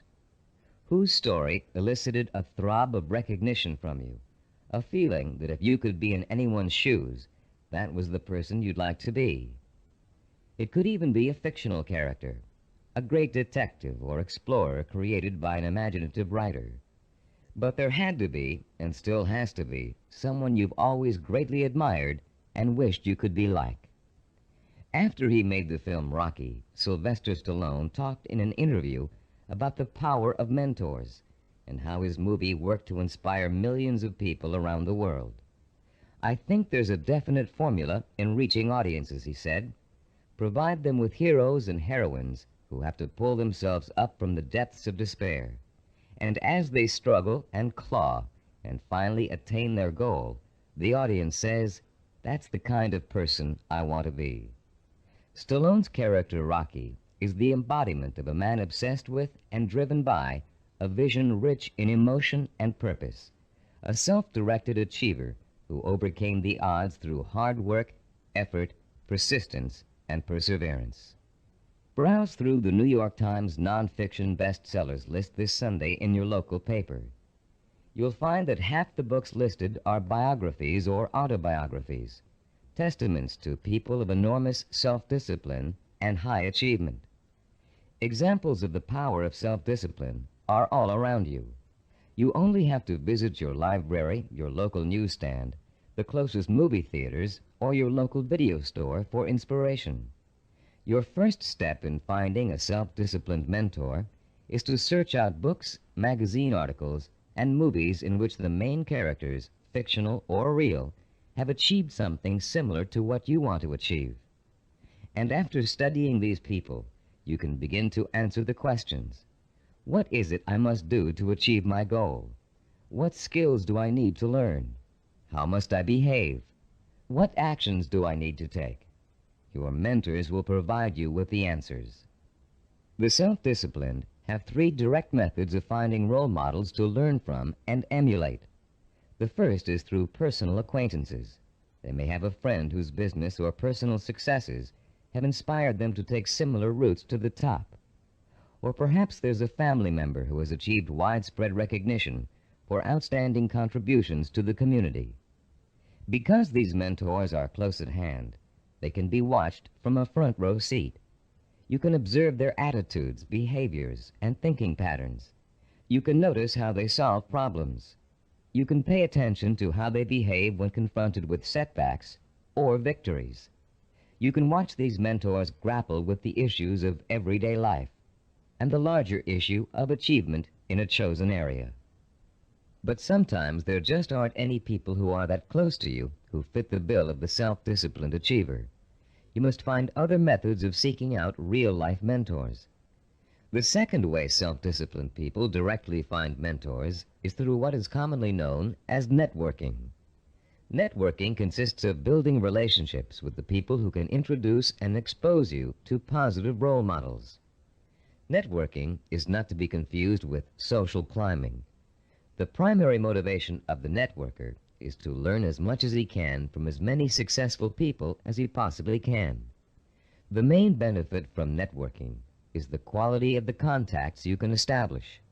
Contacts that will create greater opportunities and put you in the mainstream of successful, self-disciplined role models. The third source of finding models directly is apprenticeship, learning directly from a master mentor.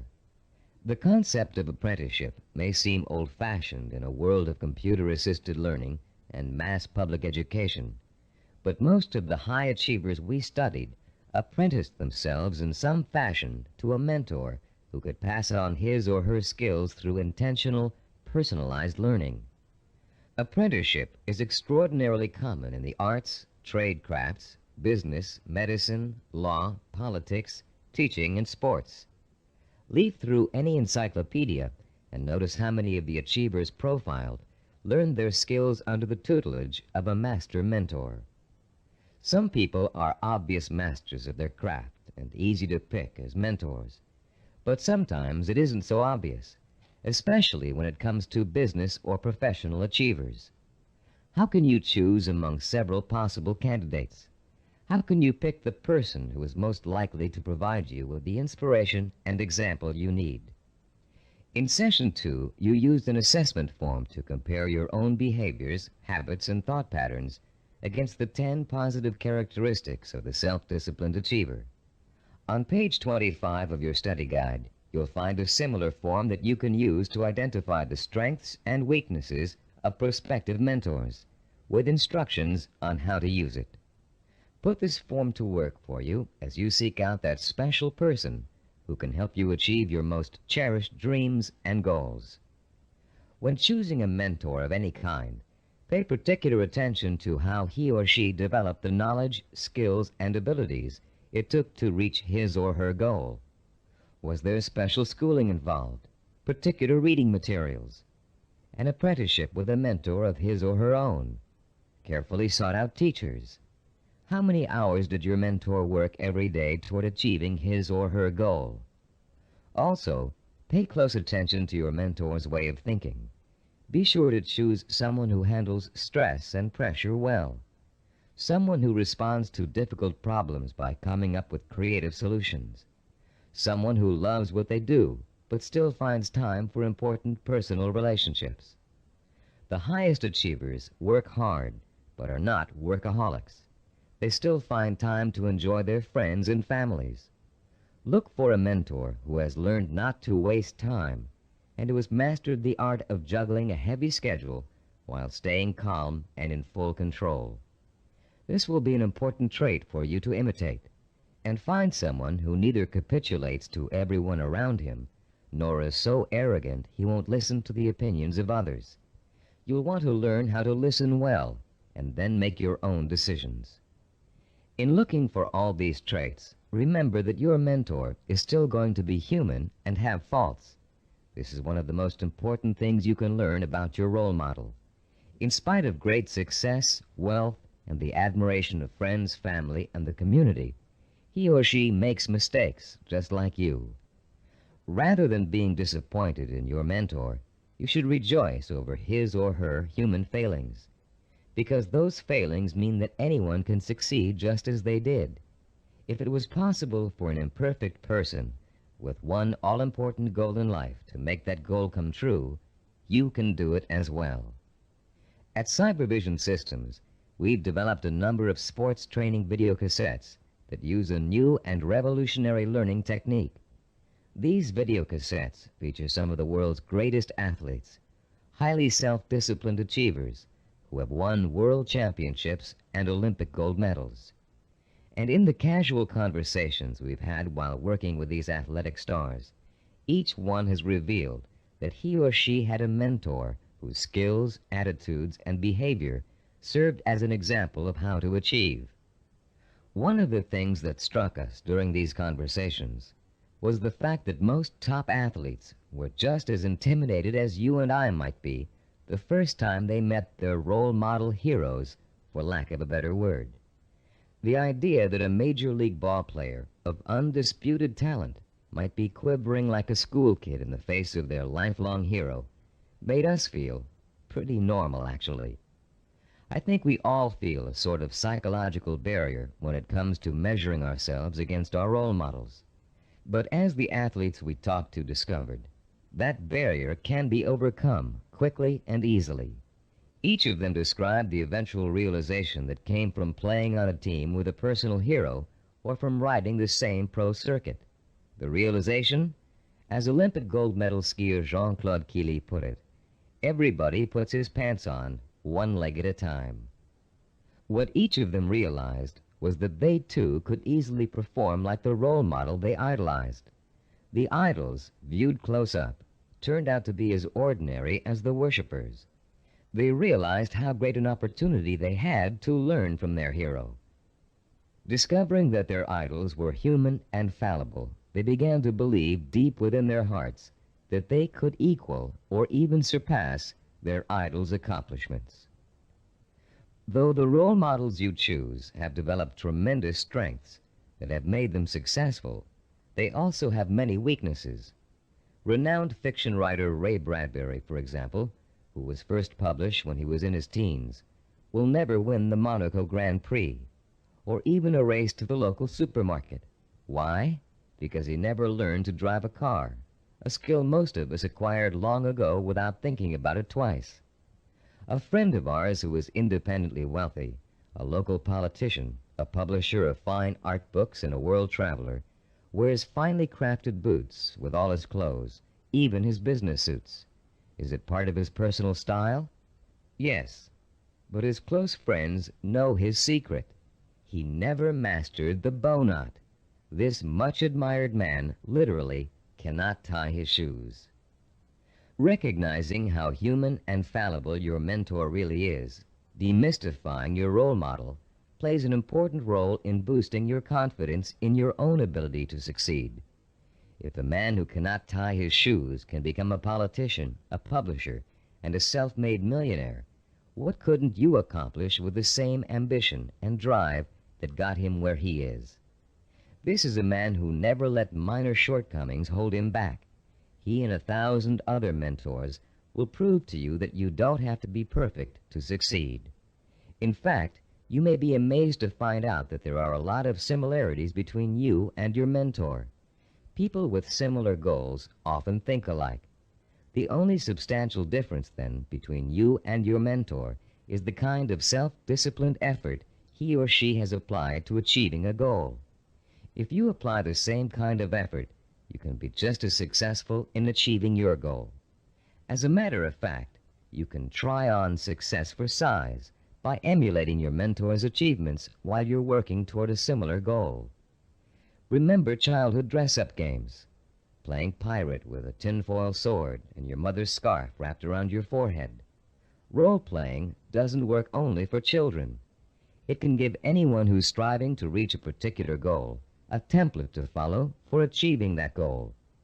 Hunter Thompson, who broke new ground in journalism in the 1970s with his gonzo style, picked up much of his technique by imitating one of the greatest writers in the English language, Charles Dickens.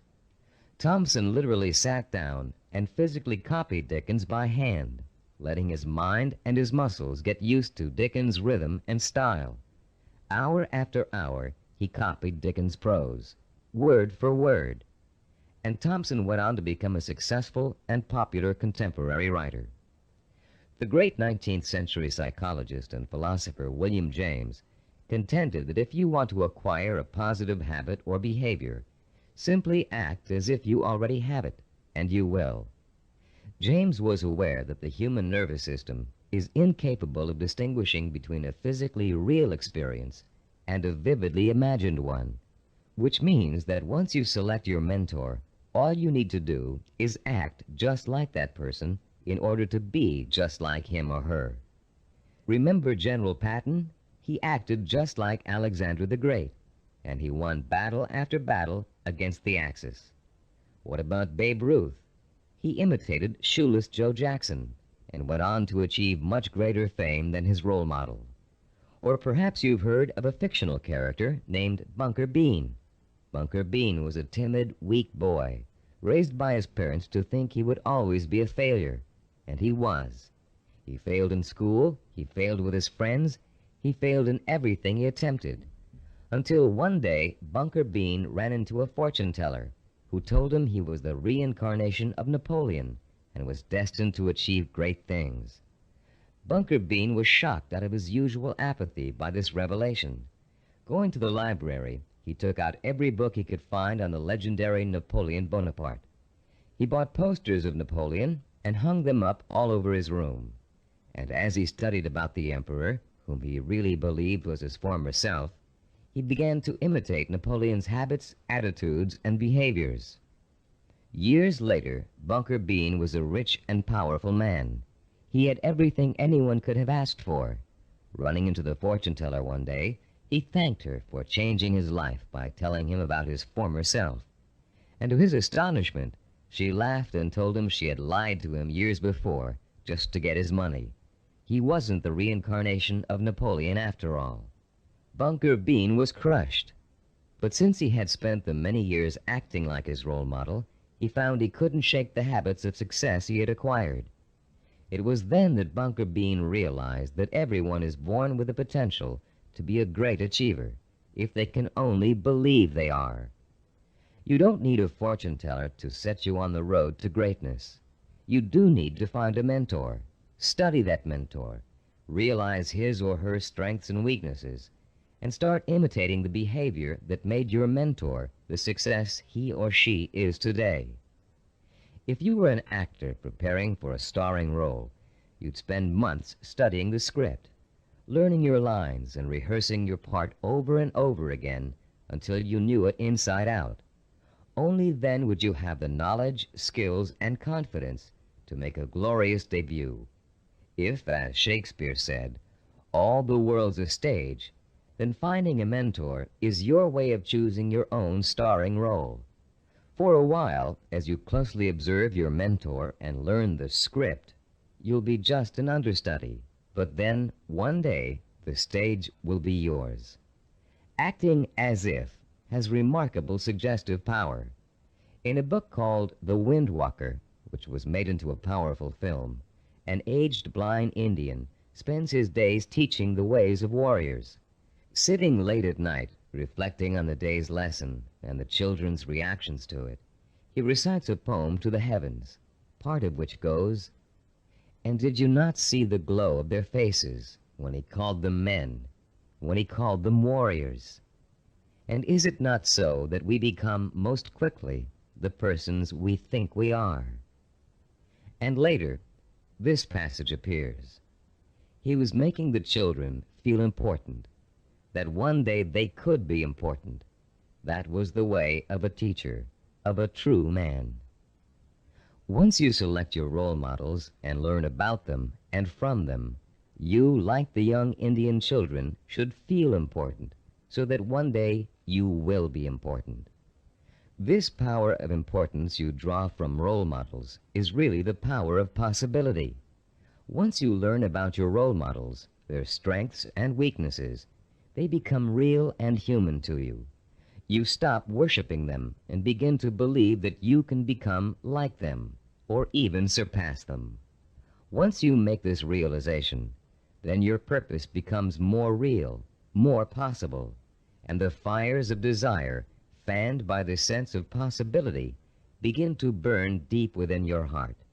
And then, and only then, can you successfully begin the process of working persistently and progressively toward your vision and purpose. We're now reaching the heart of the action section of this program. In this session, you're going to learn how to transform your purpose into sensory-rich, emotion-provoking images of achievement.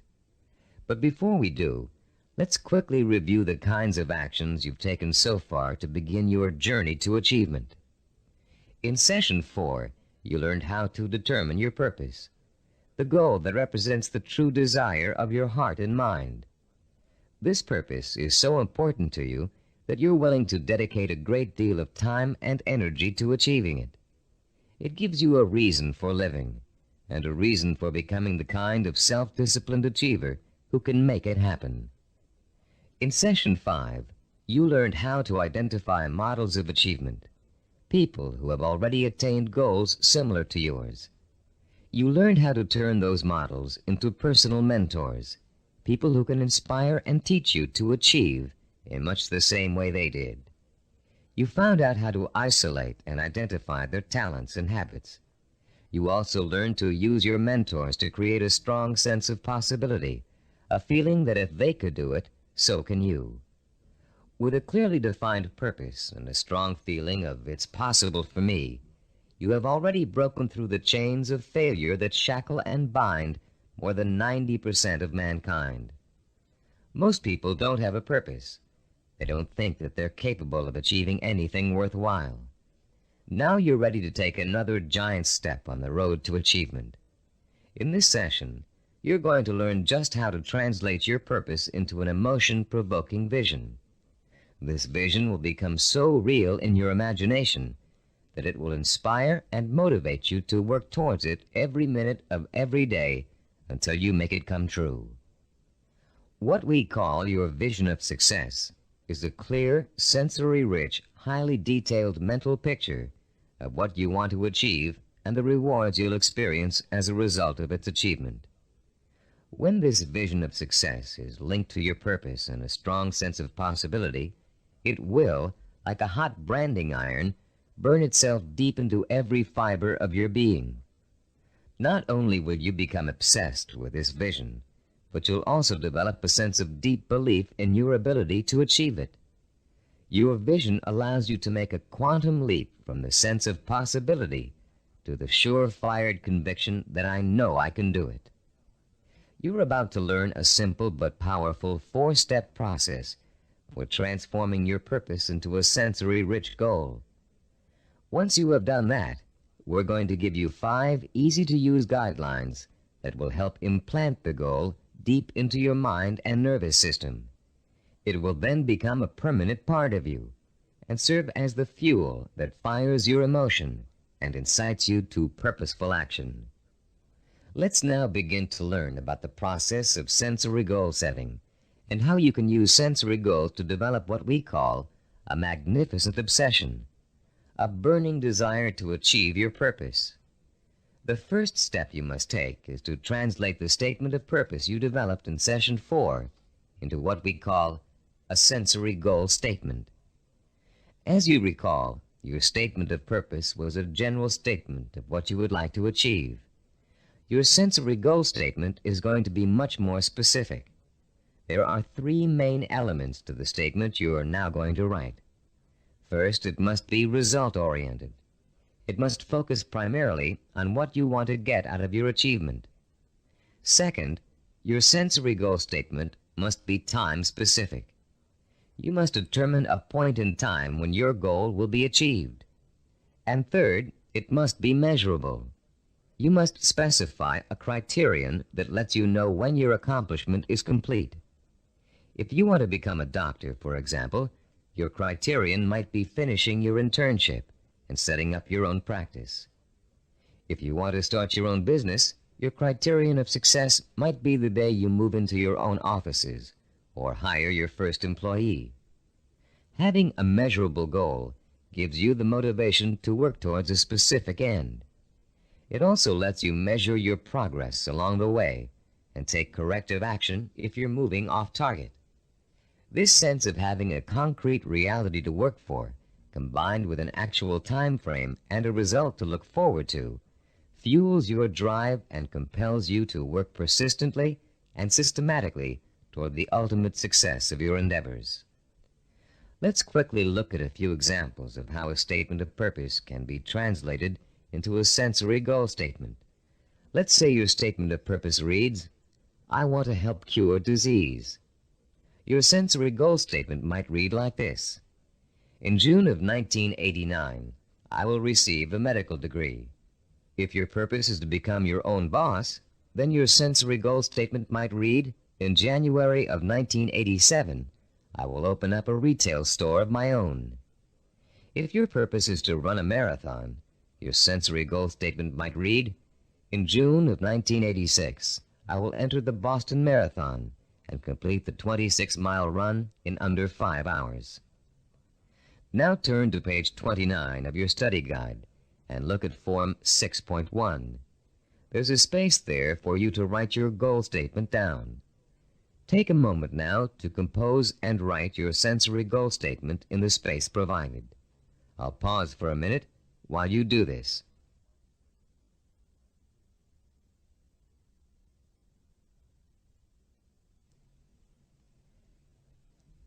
After writing your sensory goal statement, your next step in the sensory goal-setting process is turning that statement into what we call a vision of achievement. The first way in which you're going to do this is by finding photographs in books, magazines, and newspapers that show people living, experiencing, and achieving your vision. If your vision is to become a doctor, look for photographs of a medical school graduation ceremony. Find pictures of doctors involved in research. Look at Scientific American, the New England Journal of Medicine, and similar publications aimed at doctors and scientists. If your vision is to be your own boss, find photos of people who own successful businesses. Business Week, Industry Week, and specific retail trade publications are good sources to try.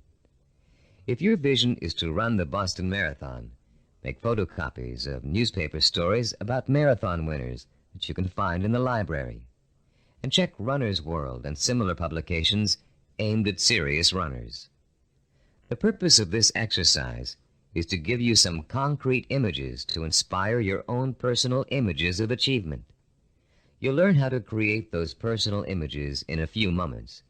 Creating a vision achievement scrapbook of pictures that personally speak to you about your own desire for achievement can have a powerful effect on your motivation and drive. Devote some time today or this evening to locating these pictures, and in the future, continually be on the lookout for more. The third step in the process of developing a sensory goal requires that you make a listing of all the advantages and rewards you will experience as the result of achieving your goal. For a few minutes, close your eyes and imagine that you have already successfully realized your ambition. How is your life different because of it? What recognition have you achieved? Has it made a difference with your family and friends? Has it made an impact on other areas of your life? Are you getting up at the same time in the morning, driving the same car to work? Are you going out more in the evenings, wearing different clothes? Turn to page 31 in your study guide, and in the space provided on Form 6.3, write down every single reward you can imagine resulting from the achievement of your goal. Don't just write down the general rewards, get as specific as possible. For instance, running the Boston Marathon may greatly boost your self-confidence and increase the respect you get from family and friends. But training for it will also get you into superb physical shape, meaning you'll have more energy, more stamina, more drive. You'll look better, feel better, sleep better, and do a better job at work. Use the photographs from your scrapbook to help you identify all the rewards you can think of that are associated with your goal. And when you're finished writing them down, you'll be ready to translate them into a vision that will stimulate your emotions, provoke your desire, and incite you to positive action. Close your eyes for a few moments and imagine that you have just achieved your goal. Where are you? What do you see around you? Are you indoors, outdoors, in your own home, at the office? Who are you with? Notice every tiny detail of your surroundings, including the texture of wallpaper, the color of the sky, the faces of the people you're with, the clothes they're wearing. Pretend you're going to have to draw a picture of this scene in a moment, so you really need to focus in on every little item so as not to forget it. Now, holding that visual image before you, switch your focus to sounds. What are you hearing? Are people talking to you? Are they congratulating you? If so, what are they saying? Are you hearing the voices of your parents, your spouse, your children, your friends? Are you all watching TV, where a famous newscaster's voice is reciting the story of your achievement? Maybe there's a party being held in your honor, and you can hear music in the background. Concentrate on every single sound you can hear and differentiate. Now, let's add the sense of touch. Are people shaking your hand? Do their hands feel smooth, rough, warm, cold? Are the grips firm or slack? Are you being patted on the back, hugged by your family and friends? Is someone pulling at your sleeve to get your attention? Next, imagine the prevalent smells that are surrounding you. If you're in the middle of a celebration, can you smell the food on the buffet table? Is the fragrance of champagne wafting up from the glass you're holding? Can you smell people's perfume or cologne? Now concentrate on taste. Are you sipping that champagne you were holding a moment ago, eating hors d'oeuvres? Or is the taste of success so sweet that you don't need or want any food? Finally, what are you feeling emotionally? Pride? Satisfaction? Maybe you're feeling relief that the hardest work is behind you. Maybe you're feeling the power of your new position. Perhaps you're feeling the exhilaration that comes with knowing that having achieved what you did, you can now achieve anything. You might even be feeling humble, having come face to face with weaknesses you never knew you had during the long, hard effort to reach success. After you have awakened all of your senses to the sight, smell, taste, touch, sound, and feeling of success, turn to page 32 in your study guide and complete Form 6.4, entitled The Sensory Vision Worksheet.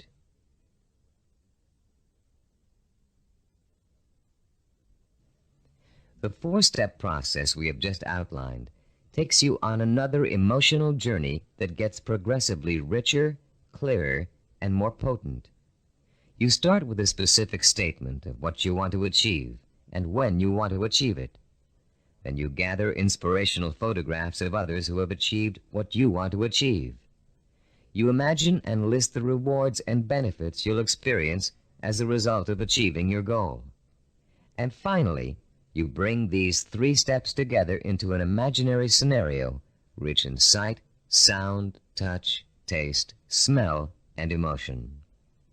This scenario is your vision. It is the driving force behind all of your thinking and activity.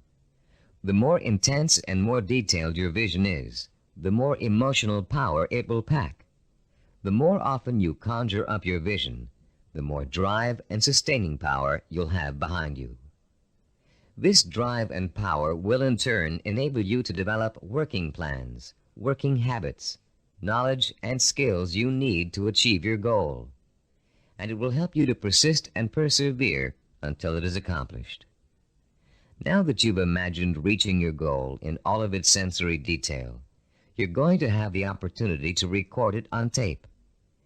Don't leave out a single sensory detail. The richer your description, the more powerfully it will affect your ability to keep striving to reach your goal, day after day, week after week, month after month. Use as much enthusiasm as you can during your description. You should be enjoying yourself. After all, it's your vision of success you're describing. After you've finished recording, play back your description and listen to it carefully. Did you falter in places? Were there things you couldn't describe fully? Did it sound as if you didn't quite believe what you were saying? If the first version of your story doesn't satisfy you, erase it and create another one. Do this over and over until you have a version that completely satisfies you. It should be highly detailed and utterly convincing. And if, along your path to achievement, you find your goal changing shape or form, just record a new version that better fits your new goal. You're now going to learn to use this recording as part of a 5-step daily plan for internalizing your vision and making it so much a part of you that it will drive you to plan, to work, to achieve, to persist. Your first step will begin early in the morning, soon after you wake up. The first thing you're going to do before going about your daily business is to review your statement of purpose, your sensory goal statement, your photographs of achievement, and your list of rewards for achieving your goal. This is not just to remind you of why you're striving for success. It's to remind you of exactly why you need to succeed. Your statement of purpose, your list of rewards, your photographs, all speak of your deep need for achievement and the ways in which it will satisfy you and enrich your life. This is what you need to awaken in yourself anew every single morning. After you've reviewed those materials, your second step is to listen to your recording of your sensory goal description. The sound of your own voice, filled with enthusiasm, describing the joy and pride you feel in achieving your goal, will light a fire inside you that will give you the energy and stamina to persist in your efforts to reach success every single day. And during the day, as part of step 3, you must take a few moments out from whatever you're doing, close your eyes, and imagine your sensory goal in all its richness and brilliance. Recall the touch, taste, smell, sight, and feel of success. Relive your emotional reactions to it. Keep the obsession to achieve burning in you all the time by remembering this vision as often during the day as possible. For step 4, at night you must mentally review all the events that occurred during the day. Did you have new experiences that could help you fuel your vision and make it richer and clearer? Make another recording that reflects your new thoughts and feelings. Step 5 consists of listening once more to your sensory goal description before going to bed. And as you're falling asleep, play your sensory-rich scenario of achievement over and over again in your head. This 5-step plan will refuel and reinforce your motivation for achievement, and it will help to give you daily feedback on how well you're progressing toward your goal. But remember, there will be setbacks and mistakes along the way, and there will be readjustments in your thinking and planning about what you want to achieve and how you want to achieve it. You'll find yourself adjusting your course just as you adjust your steering wheel while driving on a winding road. This is to be expected because there is no effortless path to achievement. For this reason, we suggest you record your vision over again at least every 2 weeks. That way, it can keep pace with your daily experiences and changes in outlook. You've come a long way in this session. You've turned a general statement of purpose into a specific statement of what goal you want to achieve. You've put an achievement date on that goal. You've gathered pictures of it, and you've learned to turn it into a living, breathing vision of success that evokes the kind of strong emotions you need to sustain a long, hard effort of achievement. Now is the time to record your vision. Take your time and do it as many times as necessary until you are satisfied with the results. Remember, you're going to be listening to it twice a day, so it needs to be rich and rewarding.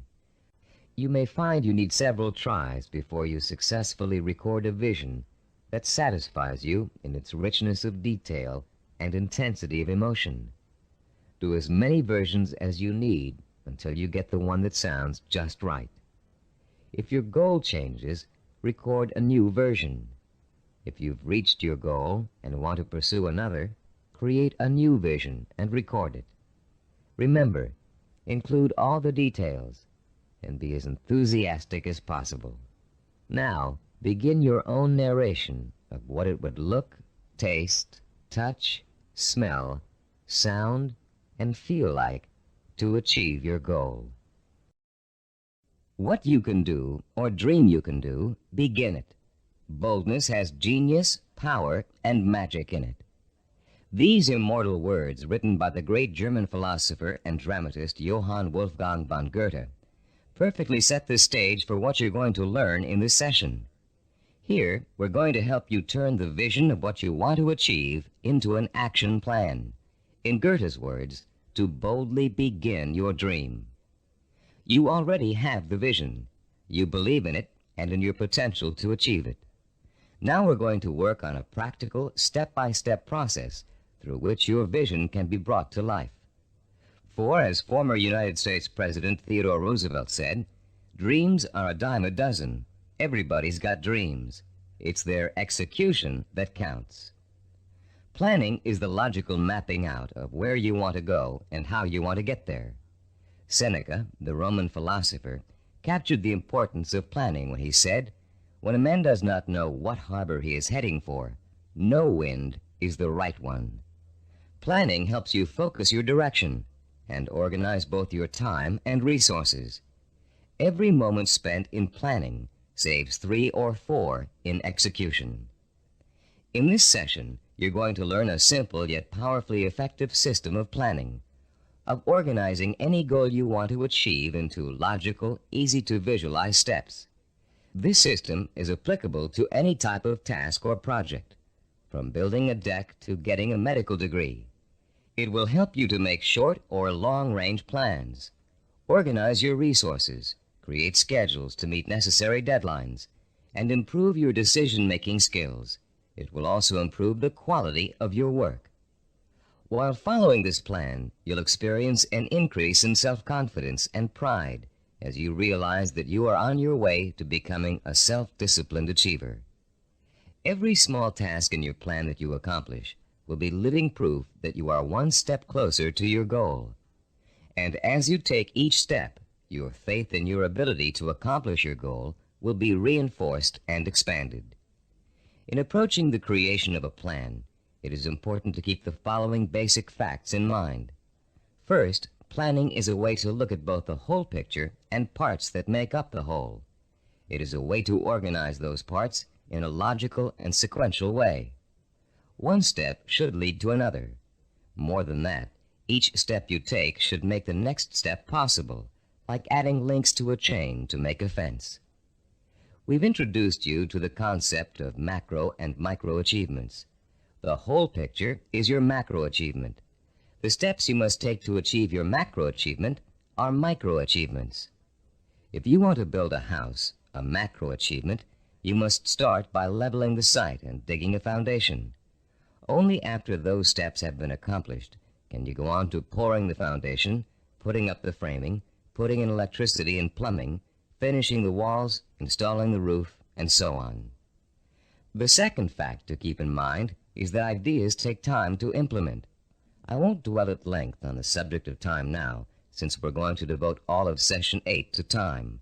But I'd like to tell you a short story about a Micronesian island leader named Pialug that illustrates the kind of time and patience it takes to achieve excellence. 50-year-old Pialug is the most respected and powerful man in his community because he's a navigator. His grandfather had told him, "If you learn navigation, you will have a name. You will eat the navigator's food. At sea, you will have more power than a chief." Pialug began learning navigation at the age of 5. Using shells and pieces of coral on sand, his grandfather created models of the constellations to teach him how to chart distance and direction. Pialug learned that at the right time of year, he could simply point the bow of his canoe at the rising star to steer his course. But since the stars rise 4 minutes earlier each evening, the rising star changes position every day. So Pialug also had to learn the positions of the multitude of lesser stars. It took him 45 years to learn every movement of every major and minor star and constellation in the nighttime sky. But having taken the time to learn, Pialug now enjoys the respect, admiration, and status in his community that comes with being a navigator. Like Pialug, you must recognize that it will take time to achieve your goal, weeks, months, or years. Like Pialug, you must develop patience in learning the steps that lead to your goal. With time and patience on your side, you'll be assured of realizing your ambition.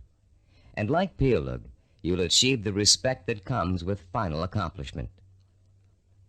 A third fact to remember in creating a plan of action is that ideas take concentrated work to come to fruition. Too many people like to think that managing a project means that others do the detail work. They can simply spit out ideas like sparks from a child's pinwheel toy, leaving others to tend the fire. If you leave others to tend the fire, don't blame them if the house burns down. Admiral Hyman Rickover spent over 40 years building America's nuclear submarine fleet. Rickover himself supervised the research, design, construction, and operation of the mighty underwater craft. His reputation as an excellent manager who always got results was only equaled by his talent for engineering. Upon Rickover's retirement, he explained his philosophy of management to an interviewer. "The man in charge," Rickover said, "must concern himself with details. If he does not consider them important, neither will his subordinates. Yet the devil is in the details. It is hard and monotonous to pay attention to seemingly minor matters. In my work, I probably spend 99% of my time on what others may call petty details. Most managers would rather focus on lofty policy matters, but when details are ignored, the project fails. No infusion of policy or lofty ideals can correct the situation." 3 basic elements to keep in mind, then, when creating an action plan. They include looking at the whole picture, taking time to complete each step before you go on to the next, and paying attention to details. A 4th point to remember is planning, and the implementation of a plan is a trial and error process. You will make mistakes. Most of them will be unavoidable and will serve as springboards of learning and refinement. When you make a mistake, learn from it. Take corrective action to avoid making it again, and get right back on course. Remember, supposed experts have made greater mistakes than you're going to make, and have managed to turn them into creative successes. Take the Coca-Cola Company's introduction of the new Coke, for example. After spending millions of dollars on market research, and more millions of dollars marketing their reformulated soft drink, they were forced by public pressure to bring back the old formula. They made a mistake in trying to change the taste of Coke, and their marketing executives admitted it. But because of that mistake, Coke is now in a stronger marketing position than ever. The Coca-Cola Company has brought back their old formula, now sold under the name Classic Coke, and they still have their new formula on the market, which was formulated to appeal to Pepsi drinkers. Was Coke's surprise move really a mistake? Nobody thinks so now. By correcting its mistake, Coke has the potential to win over an even larger share of the market than it had before. This process of self-correcting behavior is what scientists call cybernetics. The term may sound very space-age, but there's a reason for that. The organizational method you're about to learn is the same one NASA engineers used to put men on the moon. In the early 1960s, when former President John F. Kennedy ordered NASA to put a man on the moon within a decade, NASA's engineers and systems designers rose to the challenge, accomplishing the task by July of 1969. How did they do it? They took their macro objective, putting a man on the moon, and broke it down into a series of micro-objectives that would lead to the final great accomplishment. When the project started, NASA scientists and organizers immediately began preparing flowcharts, identifying each step they would have to take in order to put a man on the moon. First, they had to build a new type of rocket. Then, that rocket had to successfully orbit the Earth for longer and longer periods of time. They had to design spacesuits that would be able to protect the astronauts from the moon's atmosphere. Each step got them closer and closer to achieving their objective, until that historic day when they got the job done. You can duplicate this same process of planning simply and easily. You can apply it to any job you might be called upon to handle. We call the system of planning you're going to learn in this session visual network planning. Visual because it helps you to look at, identify, and visualize each of the steps necessary to complete an objective. Network because each of the steps are connected together to show how they lead to your goal. The instructions and examples that follow will show you how you can quickly and easily put the visual network planning system into immediate operation. There will be 7 steps involved. First, you'll write your objective. Second, you'll break it down into major steps we call activities. Third, you'll organize the activities in logical order. Fourth, you'll design a visual network. Fifth, you'll estimate how long each activity will take to complete. Sixth, you'll determine what we call critical path and float. And seventh and last, you'll assign actual calendar dates to each activity. Don't worry about remembering all of these steps now. We'll go over them one by one, with examples to help you understand them. For now, as we begin our discussion of this powerful planning system, you'll need to refer to your study guide and follow along as I explain each concept. I'll pause here for a few moments while you locate the page. First, let's discuss the 4 basic elements of visual network planning. Look at diagram 7.1 on page 36. The first element is what we call an activity box. An activity is a step or task that must be completed in order to achieve a goal. The name of the activity is listed in a box. One activity is linked to another activity by a line with an arrow. This linking of activities is the second element of a visual network plan. The third element is the activity's reference number. Each activity is assigned a number for the purpose of identification. The number is circled and located in the upper left-hand corner of the activity box. Any number can be assigned to an activity box, and the numbers you do assign don't necessarily have to follow in numerical order. Activity number 23 can follow activity number 15. The fourth basic element of a visual network plan is what we call duration. Each activity takes a certain amount of time to complete. That amount of time is called its duration. Duration is listed at the bottom right-hand corner of the activity box. It can be represented in minutes, hours, days, weeks, months, or years. Now let's use these elements to build a simple network, a group of linked activities that lead to a goal. Refer to diagram 7.2 on page 36. This diagram assumes that you have some hard winter wheat and a wheat grinder, and you want to make some fresh, hot, whole wheat cereal. How would you develop a simple visual network plan to illustrate all of the steps you must take to end up with a bowl of piping hot cereal? Your first step would be to get a piece of paper and pencil and list your objective on the top. In this case, it would read something like, cook whole wheat cereal from scratch. Your second step would then be to break your objective down into its major steps or activities. In this case, there are 2 major activities involved. The first is grinding the wheat. The second is cooking the wheat. Third, you would then put the activities into their logical order. In our example, the wheat must be ground before it can be cooked. And fourth, you would construct a visual network plan in which the 2 steps are placed in activity boxes with reference numbers, durations, and linked arrows. We have already developed the visual network plan for this objective in diagram 7.2. As you can see, activity number 2 is grinding the wheat. Activity number 4 is cooking the wheat.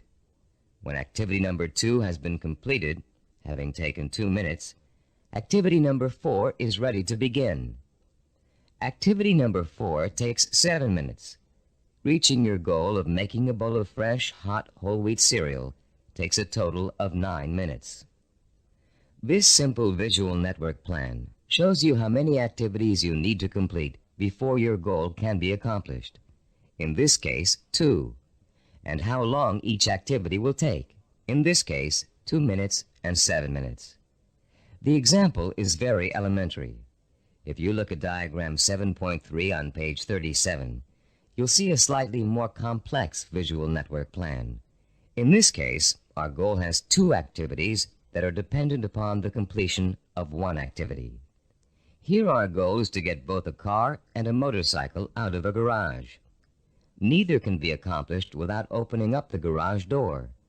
Notice also that activity 5, labeled Getting the Car Out of the Garage, is independent of activity 7, labeled Getting the Motorcycle Out of the Garage. Both activities 5 and 7 can be accomplished at the same time, providing you have someone to drive each vehicle and providing the door is opened first. In this example, note that 5 of the 7 steps of visual network planning have been completed. 1. The objective has been written. 2. The major steps of the project have been identified. 3. The steps have been put into a logical order. 4. They have been organized into a visual network. 5. Each activity has been assigned a time estimate for completion. Now let's examine Step 6, the concepts of critical path and float.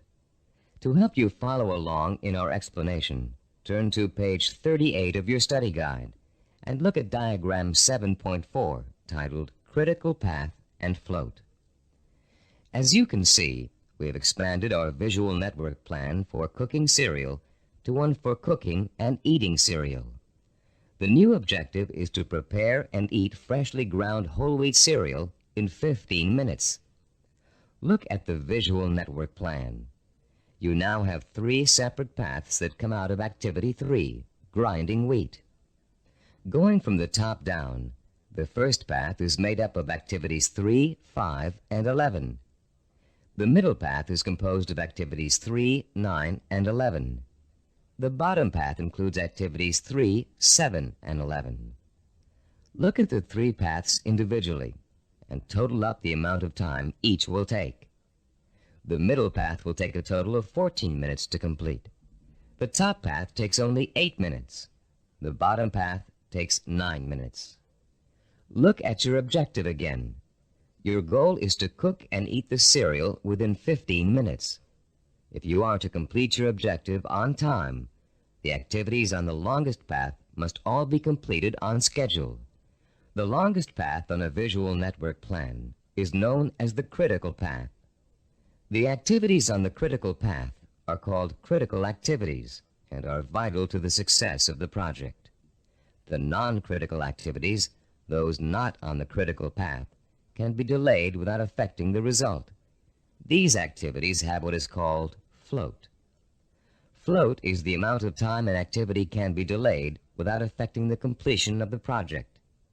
In diagram 7.1, grinding the wheat, cooking the wheat, and eating the cereal take the longest amount of time and are thus on the critical path. Getting the bowls and milk can be delayed without affecting the schedule. Therefore, they both have float. Diagram 7.5 on page 39 is the visual network plan we use here at Cybervision Systems to develop our programs. Study the plan and try to determine the critical path. Which activities take the longest amount of time to complete? As you can see, activities 11, 13, and 15 are on the critical path. Activities 17 and 19, and 21 and 23, which take a total of 10 weeks to complete, have 6 weeks of float.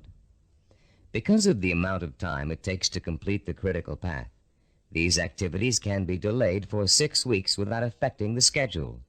On the other hand, if any of the activities on the critical path are delayed, the whole project will be late. Identifying the critical path of your project enables you to gain control by knowing what your priorities are. You can then concentrate your efforts on getting those priority items done, letting the others float until you have time to take care of them too. The 7th step in developing a visual network plan is to assign calendar dates to each of the activity boxes. Once you're ready to commit your project to firm starting times, you must insert completion dates for all activities along the critical path. For example, if we were to begin our audio program development on January 5th, and the first activity on the critical path, developing a program idea, has a duration of 1 week, then the activity box showing the completion of this task would have a target date of January 12th. That date, and all others on the critical path, must be met in order for the project to be completed on time. A delay in finishing a critical path activity will result in the delay of the project. But critical path dates have another function besides keeping your project moving on time. These target dates also serve as guides for the float events that lead to your goal. You can position your float activities to coincide with your critical target dates in such a way as to complete them when it's best or easiest for you to work on them. These activities can be worked into your schedule because they can be delayed until it's most convenient for you to do them. Visual network planning works for macro goals and for micro goals. You can create one visual network plan for a macro goal, such as becoming a doctor, and create another visual network plan for getting through medical school. In diagram 7.6 on page 40 of your study guide, we've outlined a simple visual network plan for someone with a macro goal, becoming a neurologist. Each of the activities listed on this plan, which takes a total of 15 years of post-high school study, can be turned into a micro-network plan of its own. Any project that has a beginning and an end will benefit from visual network planning. Before embarking on your plan for accomplishing your macro goal, we suggest you try this organizational method out on something smaller, so you can see the results in a matter of a few hours or a few days. Apply it to a project around the house that you've been putting off for weeks, pruning your trees or repainting several rooms. This will give you a chance to get used to organizing your activities in a logical and systematic way. In using this plan, you'll learn the meaning of hard work and patience. You'll find yourself tempted to skip certain steps and leap ahead to something you feel like doing right away. But when you do go off your schedule, your project won't be completed in time, and you'll begin to see how important it is to stick to dates and schedules if you want to realize any goal. Using this plan will also reward you with a sense of self-disciplined accomplishment. As you complete each task on your path to success, you can mark it off on your chart and be proud that you've done it. You'll also be able to look at your chart at various times during your project and see how far you've come. Before we go on to complete this planning session on cassette side 10, I'd like to say a final word about the planning system you've just learned. No one can be totally certain about the outcome of a string of planned events. Mistakes, unforeseen problems, and outside events over which you have no control can and will contribute to the changing of your plans. Your visual network plan is not carved in granite. It's a living, working system that must change to accommodate the changes in your life. You may underestimate the amount of time it will take you to complete an activity. You'll know better the next time. You may find that you don't need to perform a certain activity at all, giving you some breathing room in your schedule. The objective of this plan is not to give you a rigid yardstick against which to measure your success or failure. Rather, it is to give you a logical, working system for achieving your goal.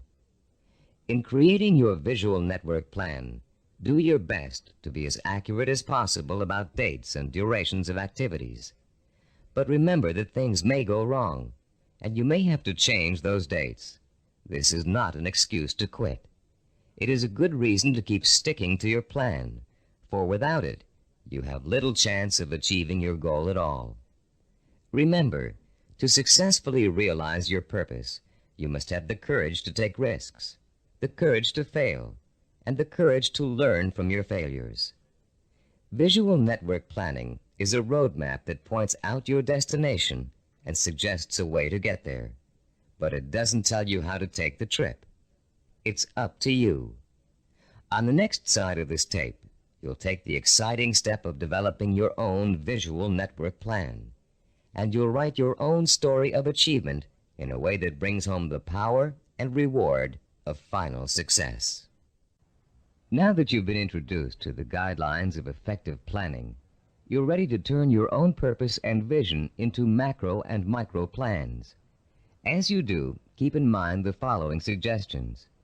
First, the instructions on how to develop a visual network plan are guidelines only, and not a rigid set of rules. Use the principles we've discussed as a guide to meet your own specific needs. Second, take the time to work at converting your goal into a visual network plan. You'll probably need to come up with a number of rough versions before you arrive at your finalized plan. Don't get frustrated. The very act of planning will force you to think logically and use your creativity. More importantly, your vision will go from the abstract to the concrete, a step most people aren't able to take or don't know how to take. In developing your personalized visual network plan, you'll find that this system will become one of the most valuable tools you'll ever use. So study it thoroughly, familiarize yourself with the steps, get to work, and be patient. After you have developed your first visual network plan, there's an exercise I want you to complete. Take your plan and put it in front of you. Study what you've written for a few minutes. You have a stated objective, a list of activities, and a time frame. That's all it takes to tell a story. So I'm going to ask you to tell the story of the achievement of your own goal. Only you're going to tell the story in the past tense, as if your goal has already been achieved. In your story, pay attention to details. How long did it take to reach your goal? What did each step along the way feel like? Did you have to reevaluate your goal in the process of achieving it? What did you discover about yourself along the way that led to the successful achievement of your ambition? Keep your story simple. Pretend you're talking to a friend. Be enthusiastic. Be proud. Give your friend a step-by-step description of just how you did it. First I did this, then I did that, and this happened along the way, so here's how I took care of it, and so on. Now you're going to tell your story on tape to describe your success in sensory-rich detail, with all the enthusiasm you can muster, as if it finally really happened. When you're done, you'll have a record of your success that you can refer to again and again for inspiration. When you play your story back for the first time, listen very carefully to your descriptions. Did you falter in places? Was there a lack of conviction in your voice in certain areas? Did you hesitate, as though to tell yourself you really didn't believe that success was yours? Or were you self-assured and utterly convincing? If the first version of your story doesn't satisfy you, erase it and create another one. Do this over and over until you have a version that completely satisfies you with its richness of vision and inner strength. When you achieve your goal, you can use this same method of storytelling in pursuing another one. Always make sure that your story rings true and offers real inspiration to you when you hear it. Remember, don't be afraid to brag and relive the success you've already accomplished in your imagination. You've already taken an important step in mastering the science of self-discipline by learning how to turn your most important goals into step-by-step plans for achievement. Now comes the time to roll up your sleeves and learn how to put these plans into action. This is an exciting moment for you and a turning point in your quest for success. Up until now, you've learned how to prepare for achievement. Now you're going to learn how to actually tackle the hard, efficient work that is the bread and butter of achievement itself. Notice we said hard, efficient work, not just hard work. Hard work alone doesn't guarantee success. In fact, many unfortunate people spend a great deal of time working very hard and never get anywhere in spite of it. Making intelligent and efficient use of your time is of paramount importance in achieving your goal, especially when that goal may take years to achieve. In this session, you're going to learn how to manage your time and effort so efficiently that you won't waste one valuable moment in your journey to achievement. You'll learn how to find time in an already busy schedule to work on the micro tasks that make up the stepping stones to your macro purpose. You'll find out why what we call seasoning, a special way of looking at time, is so critically vital to your success. You'll learn how to actually quicken time, make hours seem like minutes, weeks seem like days, and years seem like months. And you'll learn once and for all how to develop the do-it-now habit, allowing you to permanently overcome the world's #1 cause of failure, procrastination. By the time you finish this session and complete the corresponding exercises in your study guide, you'll be equipped with a new attitude towards time and achievement, and you'll be ready to begin systematically putting your step-by-step plans into purposeful, disciplined action. Let's now begin exploring the fascinating principles of using and managing time that can make the difference between success and failure. To begin at the beginning, let's talk a little bit about the relationship between time itself and achievement. We all know that it takes time to accomplish something. Depending on what you'd like to accomplish, it may take a little bit of time or a great deal of time. The same goal can also sometimes be achieved in less time or more time, depending on how good a job you want to do in achieving it. Think about any small task you might be confronted with around the house. Let's say one of your doors is stuck and needs planing in order for it to open and close easily. There are lots of ways you could accomplish that task, and lots of shortcuts you could take. But in order to do a really good job, you know you should measure the door and doorway opening, figure out how much wood you need to remove, take the door off the hinges, and mount it on a sawhorse, and plane it down until it reaches the right size. This approach may take longer than some others you can think of, but it's the best way to achieve your goal. And when the job is done properly, you know that door will never get stuck again. The person who takes the time to do the job right is the epitome of the self-disciplined achiever. Someone who has learned not to worry about time, but use it to its full potential to achieve a goal in the best way possible. None of your goals are going to be as simple as this one to accomplish, but the principle remains the same. To achieve with excellence, you're going to need a long period of time in which to allow your knowledge and skills to mature and grow. This is the concept of time that we call seasoning. Seasoning is a law of nature.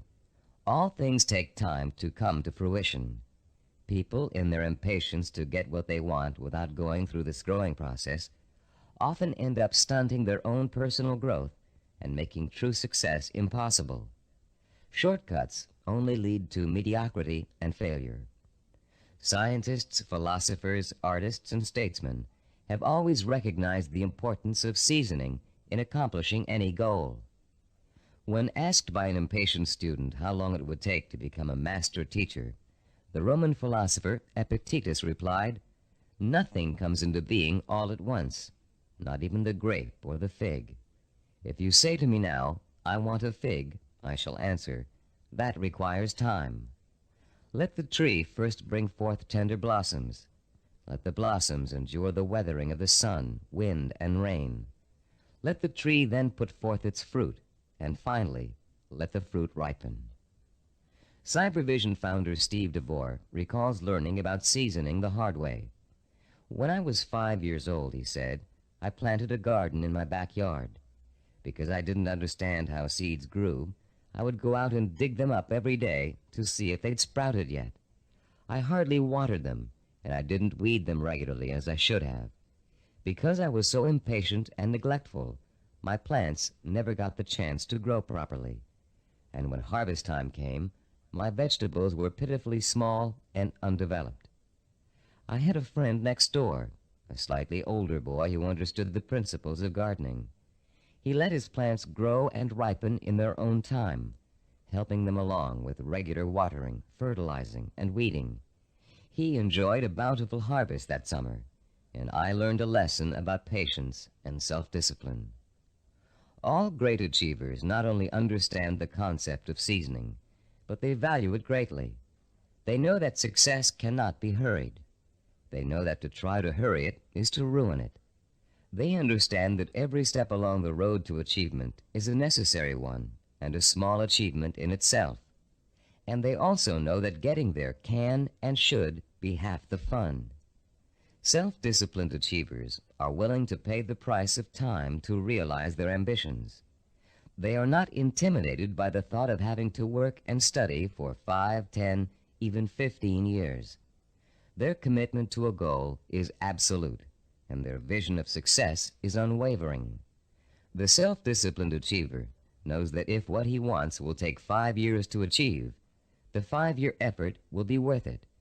He knows that those 5 years are going to pass anyway, and he has a choice about whether to spend them preparing for success or wasting the time thinking and dreaming about what he'd really like to do. For the self-disciplined achiever, there is no choice. He'll gladly spend those 5 years working and studying to achieve his goal. Does several years seem like a long time to you? Think how fast the last 5 years of your life have gone by. What did you do during that time to make achievement possible? If you had been working steadily towards your goal all that time, you could have achieved it by now. Let's say you're 34 years old, and your dream is to become an architect. You know it will take you 6 years of schooling and apprenticeship before you can get a good job with a respected architectural firm. But that means you'll be 40 years old by the time you reach your goal, and you feel you just can't wait that long. Stop and think. You're going to be 40 years old in 6 years whether you study architecture or not. And if you choose not to study it now, in 6 years, you'll be in the exact same position, wanting to be an architect and knowing it will take you 6 years to get there. Only by then, you'll have to work until you're 46 to achieve your goal. You can get there in 6 years by starting now, or you can choose to give up hope of ever getting there at all. If you really want to achieve your goal, 6 years won't seem like such a long time. As you'll find out later in this session, to the self-disciplined achiever, the 6 years will go by very fast. Impatient people want things to happen overnight. In the words of French philosopher Blaise Pascal, they anticipate the future as too slow in coming. And in being unwilling to devote hours of time to the kind of seasoning it takes to become accomplished at anything, they waste their lives by doing nothing at all, and they wonder why they always feel so unfulfilled. How many youngsters have you known who came home from a rock concert determined to learn to play the guitar? It looked easy when the group on stage was playing, so the youngster goes out and buys a guitar and takes his first few lessons. And all of a sudden, it becomes apparent that it's not easy. It's going to take years of hard work and effort to learn to play really well. So the youngster loses interest and gives up, bored with the tedium of practicing scales for hours. Yet the professional musicians he's watched have put in years of practice to get where they are, and where the youngster would like to be. The great artist Pablo Picasso was once approached by an admiring woman in a restaurant. Having recognized him, she asked him to draw something, anything, on a napkin for her. She told him she'd pay him whatever he thought was fair, if only he would provide her with this impromptu work of art. Picasso agreed and spent 5 minutes drawing a picture on the napkin. When he was finished, the woman picked the napkin up in delight. How much did he want for the picture, she asked. Calmly, Picasso replied, $10,000. Dumbfounded, the woman began to argue with him that a picture drawn on a napkin in 5 minutes couldn't possibly be worth that much. But Picasso just smiled and said, Madame, it may have only taken me 5 minutes to draw the picture, but it took me 40 years to learn how to draw it. 40 years. Does that seem like an interminable amount of time? To a master artist seeking the ultimate expression of his talent, a great scientist seeking a cure for disease, or an ambitious businessman trying to turn a small company into a Fortune 500 corporation, 40 years can seem to fly by overnight. To the dedicated, self-disciplined achiever, time is nourishment for what he wants to accomplish. And that time is well spent, taking step after step in a continuous effort to achieve a specific goal. The achiever does not get sidetracked. Every day he concentrates on the micro tasks that make up his macro purpose. And each completed micro task becomes a source of pleasure and a reward in itself. Top newscaster Eric Sevareid achieved his macro purpose by actually ignoring it. Instead, he concentrated on the micro purposes that would help him accomplish his goal. Sevareid tells the story in his own words. Once when I relinquished my job and income to undertake a book of 250,000 words, I could not bear to let my mind dwell on the whole scope of the project. I would have surely abandoned what has become my deepest source of professional pride. I tried to think only of the next paragraph, not the next page, and certainly not the next chapter. Thus, for 6 months, I never did anything but set down one paragraph after another. The book wrote itself. Years ago, I took on a daily writing and broadcasting chore that has totaled now more than 2,000 scripts. Had I been asked at the time to sign a contract to write 2,000 scripts, I would have refused in despair at the enormousness of such an undertaking. But I was only asked to write one, the next one, and that is all I have ever done. You can learn to work in microtasks by following your step-by-step plan for success and concentrating only on each step at a time. But you cannot learn seasoning as if it were a skill.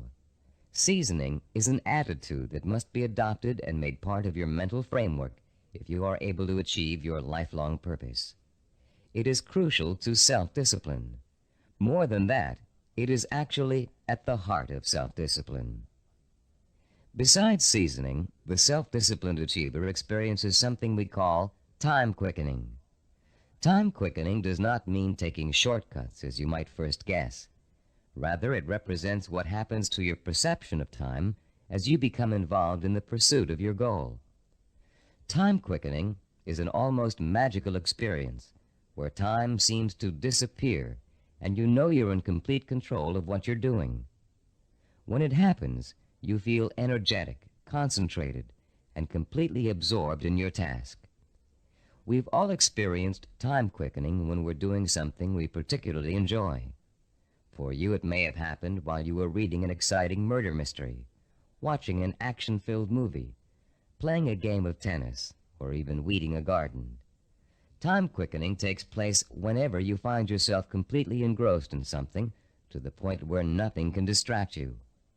The moments fly by so quickly, you're just not aware of them. Past and future seem to disappear, leaving only you and the task you're engaged in. And after what only seems like minutes, you look up and notice in shock that a great deal of time has passed. Dreams are a reverse example of this phenomenon. Although you may often wake up feeling as if you've been dreaming a particular dream for hours, the whole thing has actually taken place in just a minute or two. The human mind has the amazing ability to alter our own perception of time.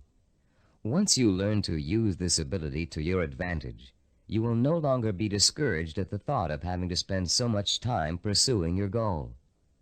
Scientific research has shown us how to trigger the experience of time quickening. You can actually learn to consciously create the sensation that time has stopped.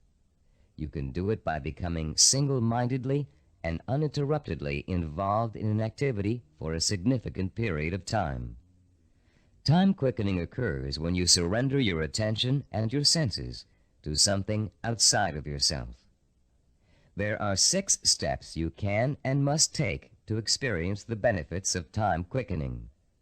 Listen to them carefully, and then try to recreate them, first with lesser tasks that may or may not be related to your goal, then with your actual micro-purposes. First, create or find a working environment that is free of distractions and potential diversions. Second, focus on doing one task at a time and stick with it until it is completed. Third, surrender yourself to the task at hand. Work hard and work well, and don't stop working until you have finished as much or more of the task as you started out to do. Fourth, plan to work uninterruptedly for a significant span of time, several hours if possible. Fifth, don't watch the clock as you work, and don't continually compare how much you've accomplished against how much you still have to do. Sixth and last, stop working when your thinking becomes muddled due to fatigue. The first few times you try using these 6 steps, you may have a hard time following them all. But the more you practice, the easier it will get. And soon you'll notice that time seems to be flying by quicker and quicker every time you sit down to work. Time quickening makes work enjoyable and helps prevent the normal wear and tear of work on your mind and your nerves. It is the antidote to burnout and the key to maintaining a healthy emotional balance during long hours of effort. Time quickening will enable you to successfully complete the string of microtasks that over an extended period of time will take you closer and closer to the completion of your macro goal. And if your goal is years away, time quickening will make it seem to all happen so quickly that the illusion of overnight success will almost seem as if it's coming true. Using time quickening to follow a step-by-step plan for reaching a goal is one way to make that goal appear closer than it really is. But time quickening won't do you any good if you find you can't even get started on your micro tasks. For most people, the biggest enemy of success is procrastination, postponing doing the work you know you must do in order to accomplish your ambitions. Like most people, you may think procrastination is relatively harmless, a trivial problem that you don't really need to worry about. But there's nothing trivial about a habit that is the cancer of self-discipline. Procrastination is an achievement killer, and unfortunately, the more often you succumb to it, the more habitual it gets and the harder it is to deal with. Procrastination is a serious deterrent to self-discipline, and it takes a serious effort to overcome it. In the next part of this session, we're going to explore some common reasons for procrastination and the most effective ways of overcoming the would-be achiever's most self-defeating habit. Psychological research tells us that chronic procrastinators fall into three groups. The first group fears failure. The second group fears success. And the third group uses procrastination as a way of rebelling against authority. Let's examine each of these groups to see how they turn their own psychological problems into reasons for procrastination.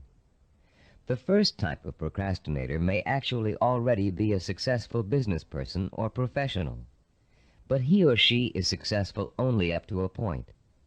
These people set such high standards for themselves that they live in constant fear of not being able to meet those standards.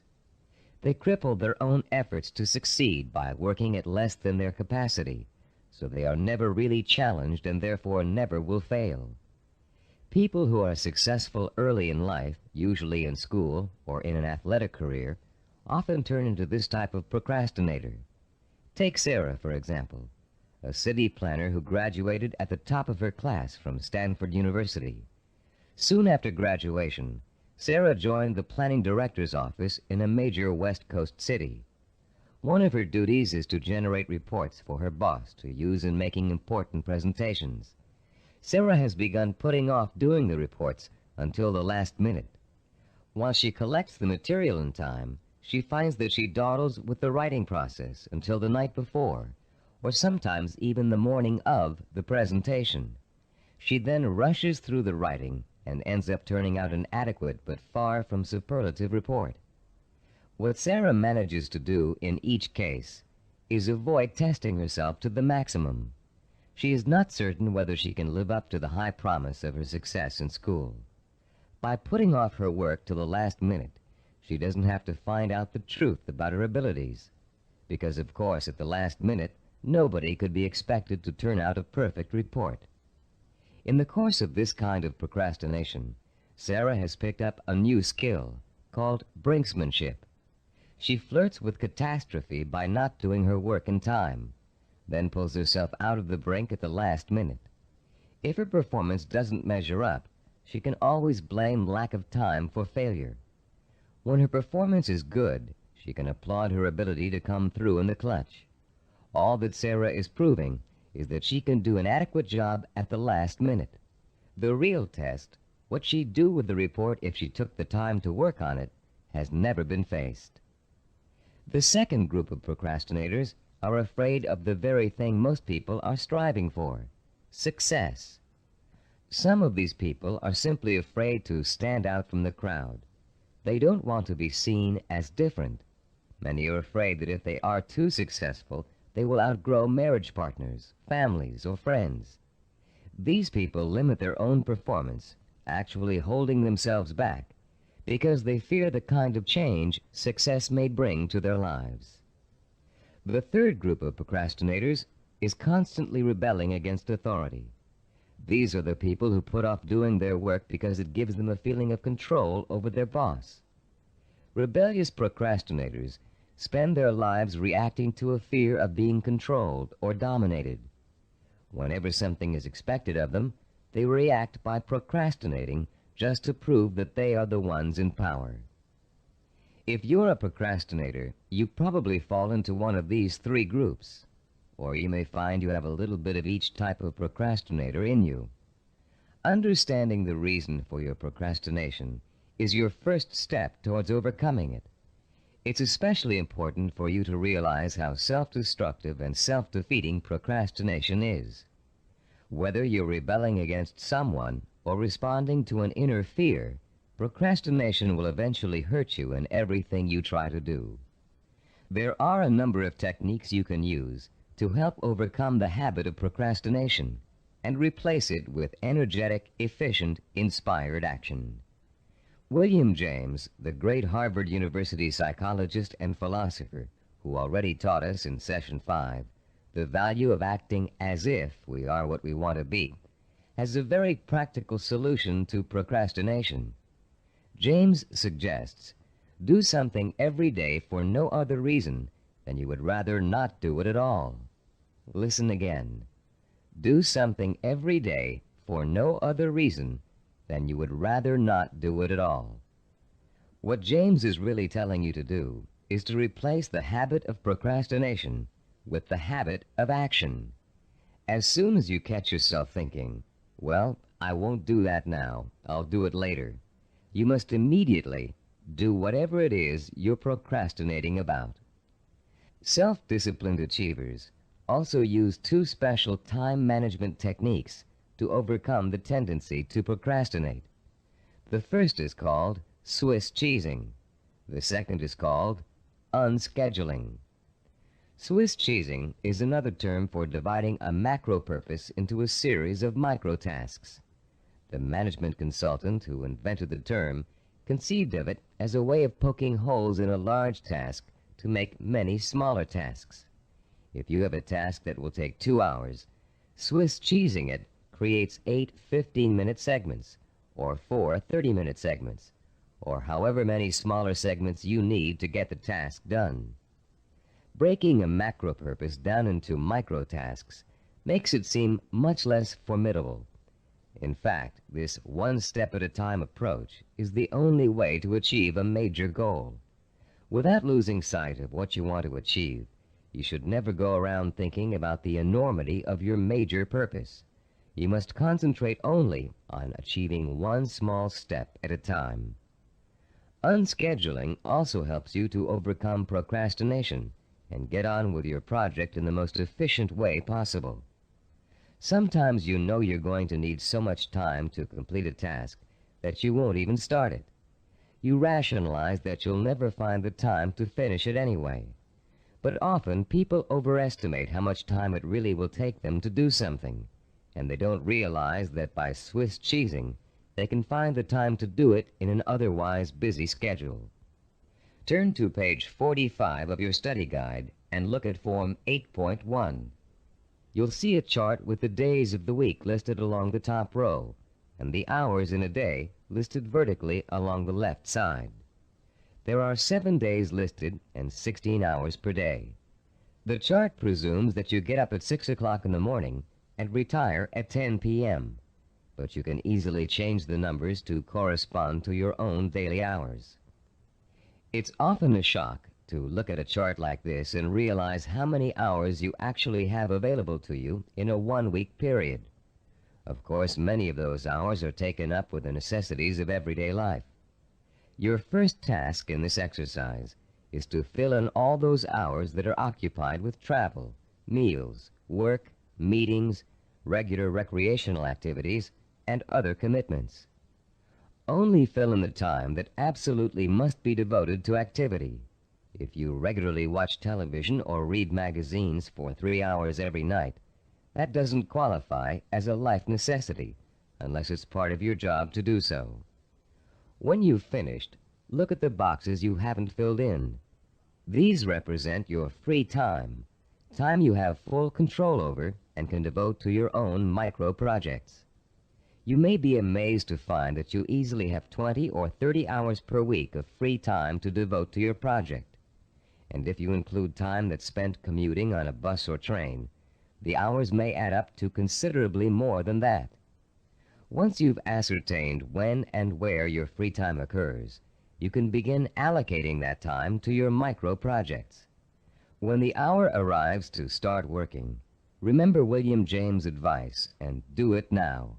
Work uninterruptedly during that time, taking scheduled breaks only as necessary. And don't allow yourself to get sidetracked. Working uninterruptedly means learning to say no when people try to take you away from your work.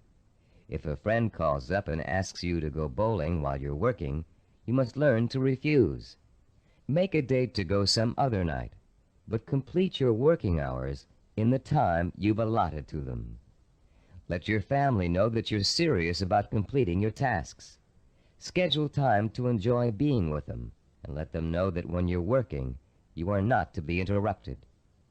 After successfully completing each work session, fill in the blank hours on your chart with a special colored pen or pencil. Choose a name for your project and fill in the blanks with that name. It will soon become extremely rewarding for you to look at the chart and see the red or green boxes begin to take up considerable space on the page. More rewarding, you'll begin to see real progress in your effort to complete your micro-tasks.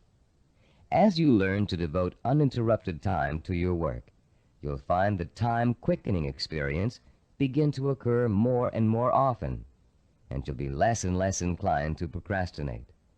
Soon your micro-projects will become as much a part of your life as eating and sleeping. And an excitement will take hold as you begin to realize that, yes, you are working steadily toward your goal.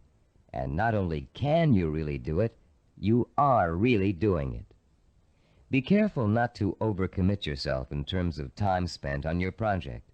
Your goal is not to exhaust yourself. And beware of trying to go in too many directions at once. That can cause the kind of anxiety that will make you want to give up before you even get started. Concentrate on accomplishing one task at a time. That task will get done, and then you can start on the next, which will also get done, and so on. Keep in mind through all of this that your objective is not to punish yourself with work in every free hour you have during the week. Working towards a macro goal by accomplishing micro-tasks should not be an unpleasant experience. By creating a healthy balance between work and recreation, you'll find yourself looking forward to those hours when you can devote yourself to pursuing the goal that will make life truly worthwhile for you. You'll reach a point where you wouldn't trade those hours for anything in the world. You've come a long way in this session. You've learned how to overcome the tendency to procrastinate, how to experience time quickening, and how to learn to value seasoning as inevitable in reaching any goal. We'd like to make one more suggestion to you before ending this session. Put up a sign at your desk, table, or other workspace. A sign in big, bold letters that you can see every time you look up. This sign should say, "Use time or lose time." Let it serve as a constant reminder that time marches on, whether you're working toward your goal or not. And every minute that you are devoting to your micro-projects is bringing you just a little bit closer to achieving your life's ambition. In the next session, you'll find out how self-disciplined achievers master the skills and knowledge they need to make their vision a reality. And you'll learn to broaden your own new field of knowledge by overcoming your learning blocks and harnessing your built-in powers of intelligence and discipline. In this session, we're going to talk about how you can identify and learn the knowledge and skills you need to master in order to achieve your vision and purpose. As we've repeated throughout this Neuropsychology of Self-Discipline program, any goal worth achieving takes preparation and careful, patient work. As easy as running is, as natural as it seems, you wouldn't go out today and run a marathon without months of preparation. slowly working up to 3 miles a day, then 7, then 10, then 15, gradually working toward the 26-mile goal. You would start marathon conditioning with a careful program of nutrition, stretching exercises, reading, talking to other runners, and even a doctor's checkup. You determine what knowledge and skills you'd need to accomplish your goal of 26 miles, and you'd accumulate the knowledge and skills step by step until your goal was achieved. The goal of this session is to help you learn how to learn. Many of us were programmed years ago with the belief that there are certain things we just cannot learn. We were tracked in school into one path or another because of test results which told us we had no aptitude for a particular subject area, or by teachers or counselors who believed we were best suited for one discipline over another. In some cases, the stereotype was as blatant as girls take home economics, boys take shop. In other cases, the grounds for tracking could have been racial or economic, or some other person's perception of our intelligence. In a now famous psychological study, new teachers in an elementary school were told that certain students in their classes were gifted and certain others were slow. In truth, there was no measurable difference in the student performance up till that time. But by the end of the following semester, the students labeled gifted were doing work above grade level, while the slow students were performing below. The only thing which had changed was the teachers' attitudes toward the children. Much of our response to learning has been based on what we've been told about our ability to learn. In this session, you'll learn how to break through the learning barrier and clear away the mental blocks that have you falsely entrapped in the belief that you can't learn certain difficult subject matter and skills. You'll learn how to learn all over again, this time recognizing that your potential is as unlimited as your imagination. You, like other self-disciplined achievers, will know how and when to acquire the essential knowledge and skills that will enable you to achieve your goals. In our research into human achievement, we found that the world's most persistent and successful people had developed a 4-step approach to learning that ensured they would successfully acquire the knowledge they need to achieve their goals. The process is a simple one. Listen carefully as we go over its basic components. First, they're able to determine what new skills and knowledge they must learn in order to achieve their goals. Second, they call into play their belief in their ability to learn. They believe they can learn any subject or skill, no matter how difficult it might be. Third, they're patient. They understand that acquiring new knowledge and skills is often a slow, step-by-step process that requires systematic trial and effort. No matter how young or how old, the learner must go through the same progression of acquiring knowledge and skills. And fourth, they develop their own effective, personalized system for learning, a simple learning formula they can apply to any subject matter to efficiently and thoroughly master goal-relevant knowledge and skills. Let's delve into each of these steps in turn to see how they can be applied to your own learning efforts. The first step of a learning program to acquire a new skill can be approached much like the planning work we dealt with in Session 7. You can design a similar flowchart with an activity box labeled Start and a box labeled Finish. The intermediate steps are, of course, other activity boxes. Activities which must take place at the same time must appear one above the other.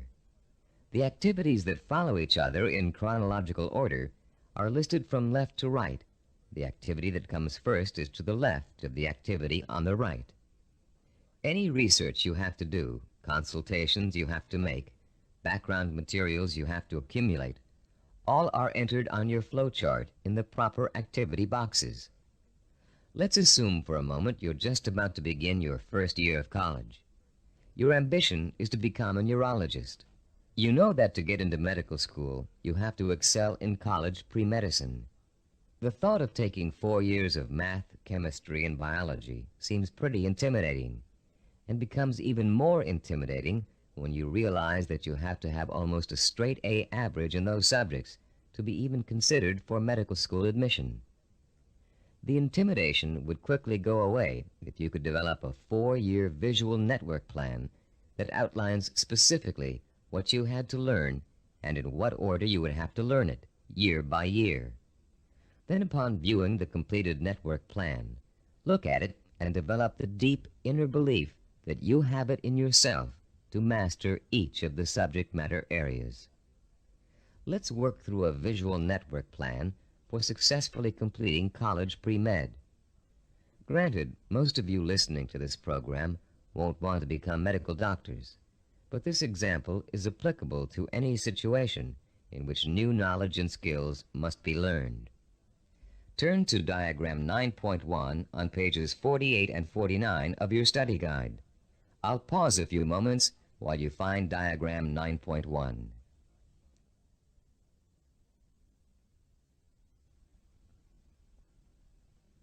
As you can see, there are 3 visual network plans. The first one outlines the chronological steps to becoming a neurologist. We call this a macro plan, with the objective of becoming a neurologist. Below that is the micro plan with the objective to graduate in pre-medicine in 4 years with a minimum 3.5 grade point average. The micro plan is broken down into 2 levels. The first level is visually represented in 2 steps. The start, labeled number 1, and graduate with a Bachelor of Science in Pre-Med, labeled number 3. This first level has actually been extracted directly from the macro plan. Now look at page 49 and a level 2 diagram. As you can see, level 2 is an expanded version of level 1. Through the study of the college course catalog, and after talking at length with college advisors, you have identified the pre-med requirements and have broken them down into a prerequisite chronological order. This visual network plan then serves as the step-by-step map for completing your pre-med program, the first step in your macro objective of becoming a neurologist. As you look at the visual network plan for completing pre-med, what type of emotions do you experience? Do you feel intimidated at the prospect of excelling in the hard sciences? Do you doubt your ability to learn such difficult subjects, and to learn them so well that you finish each course at the top of your class? If you feel intimidated and experience doubt, then you probably won't make it. If you look at the plan and feel deep down inside that with enough effort, study, and application, you can master each of the courses, then you'll probably succeed. The difference, you see, is really not inability or intelligence. Rather, it is an attitude, your belief in yourself. The belief in yourself as someone who is capable of learning is 90% of the learning hurdle. The other 10% is single-minded application mixed with ability. The belief in yourself as someone who has the ability to learn is the second step involved in the self-disciplined achiever's pursuit of goal-related knowledge and skills. Much of your own belief in yourself as someone who is capable of learning complex material may have been educated right out of you in school for a variety of reasons, some of which we explored at the beginning of this session. One major reason for this belief is a vicious cycle people get caught up in early in their learning experience. Take math, for example. Many people have learning blocks when it comes to math. They feel that they just don't have the aptitude to learn complex mathematical concepts. And they can prove this lack of ability to you from their grades and success in math classes. What most of these people lack is not the aptitude for math, but the application of self-discipline. Math requires progressive learning. You have to master one concept before you can go on to the next. If you miss a few steps in between, then it's really easy to get lost. And once you get lost, it's nearly impossible to catch up. To stay on top in math requires a daily effort of study. Most people who enter math because of their lack of self-discipline think that they can get by with a minimum of effort. Most of these people are intelligent. They can get by in most other courses by just coasting. They think they can do the same thing in math, but soon they get behind and can't catch up, and usually do poorly in the course. Then, after such an experience, they label themselves as poor in math. They carry this label with them throughout their lives. This label shades most of their decision-making when it comes to choosing courses of study and careers. Such people will avoid careers that require mathematical understanding because they think they don't have the aptitude. Actually, they probably had and have the aptitude, but not the attitude.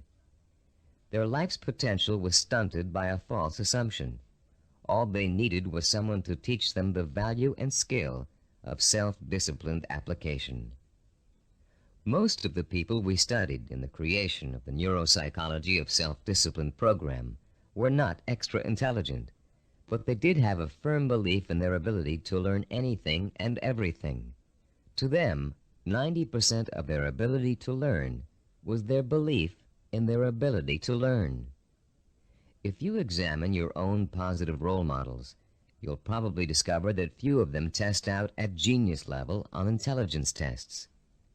Most people think that Albert Einstein, for example, was a mathematical genius, when in actuality he flunked his college entrance exams and was a poor student in mathematics. As a youngster, he envisioned himself one evening riding through space on a beam of light. In his imagination, he sensorially experienced the theory of relativity. He knew what it was, but he was not able to explain it to others in a language they could understand. The only language was mathematics. Driven by his vision, he forced himself to learn mathematics. For Einstein, it was a day-by-day struggle, but he finally developed enough mathematical knowledge to simply express his experience mathematically. Einstein's theory of relativity and its mathematical expression ushered in the age of nuclear energy. Another scientist, whom most people attribute genius, was the inventor of the laser, Dr. Theodore Maiman. While at Stanford University, he flunked his PhD oral exams and had to take them over again. Learning didn't come easy for him. It was a daily, step-by-step struggle. Baseball hitting great and cybervision role model for its baseball neuromuscular training video cassette, Rod Carew, didn't make his high school baseball team because his coach thought he wasn't a good enough hitter. Since then, through thousands of hours of practice, Carew has won 7 American League batting titles and is one of 13 players ever to get more than 3,000 career hits.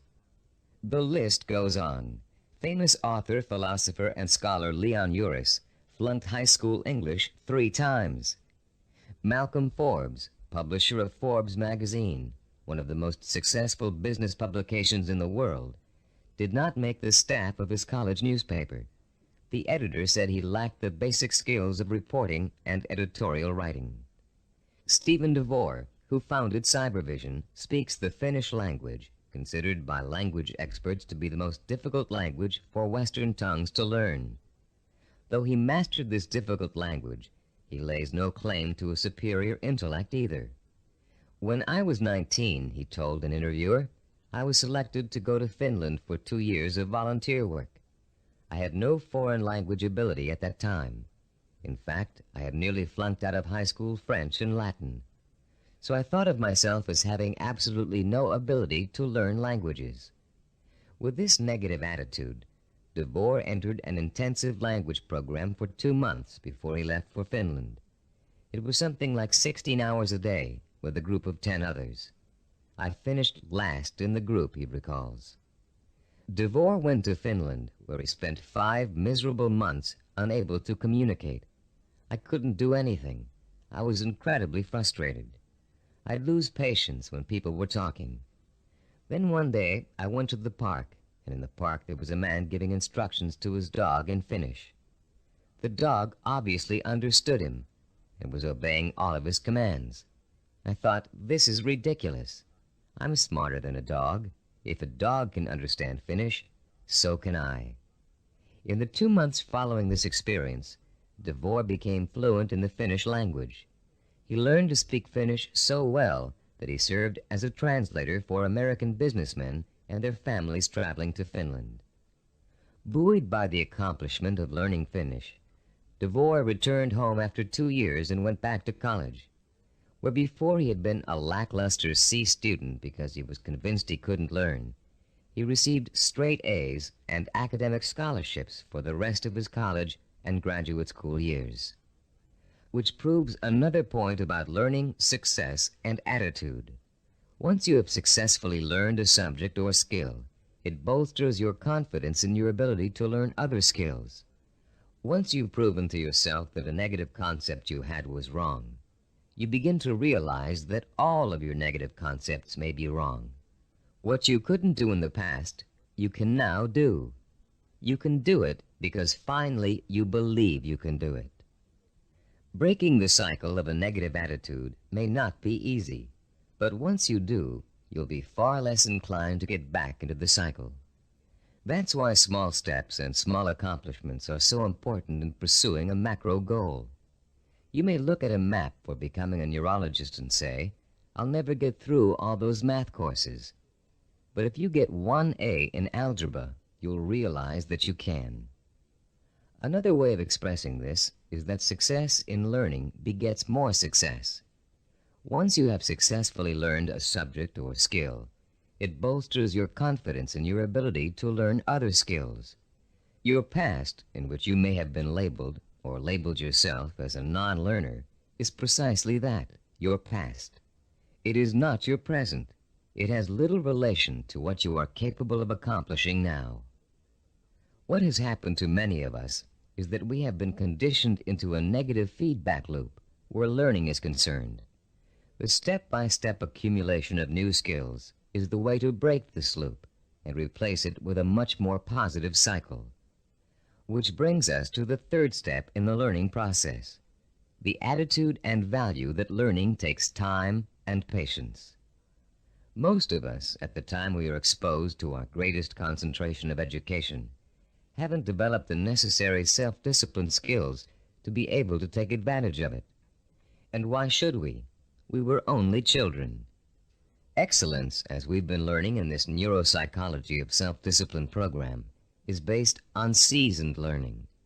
Skills like medicine, mathematics, chemistry, dance, law, music, pottery, writing, languages, architecture, masonry, carpentry, the list is endless. All require seasoning, the accumulation of knowledge over time. The perseverance to stick with a task over a long period of time, sometimes decades. The ability to find pleasure in the accomplishment of steps toward a goal, rather than seeking the instantly gratifying quick fix. All these are the hallmarks of the self-disciplined. A wise philosopher, in speaking of the seasoning of a learner, once said, "There are very few human beings who receive knowledge complete and staggering by instant illumination. Most of us acquire it fragment by fragment, on a small scale, by successive developments, cellularly, like a laborious mosaic." One other myth about the acquisition of knowledge has it that you can get too old to learn. This bit of fallacious thinking has been handed down in the aphorism that you can't teach old dogs new tricks. It's worth laying to rest. A classic incident from the life of the great poet Longfellow illustrates the relationship between age and learning.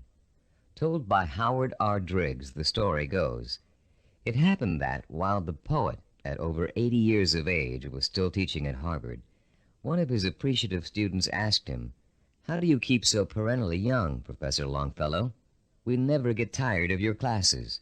You always have something new and interesting to give." "I've never had that question put to me before," returned the poet. Then, looking out of the window, he said, "You see those 2 apple trees in the yard?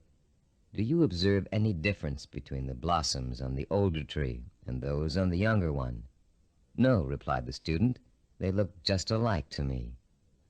"How do you account for the fact that the old apple tree flowers out as beautifully as does the young one?" persisted the teacher. Let me tell you the secret. That old tree managed last year to grow enough wood to put forth its new blossoms. Blossoms, you know, always come on the new wood. Oh, I see, said the young man.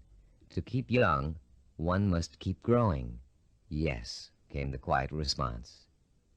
Einstein, in his later years, was asked the secret of his ability to learn.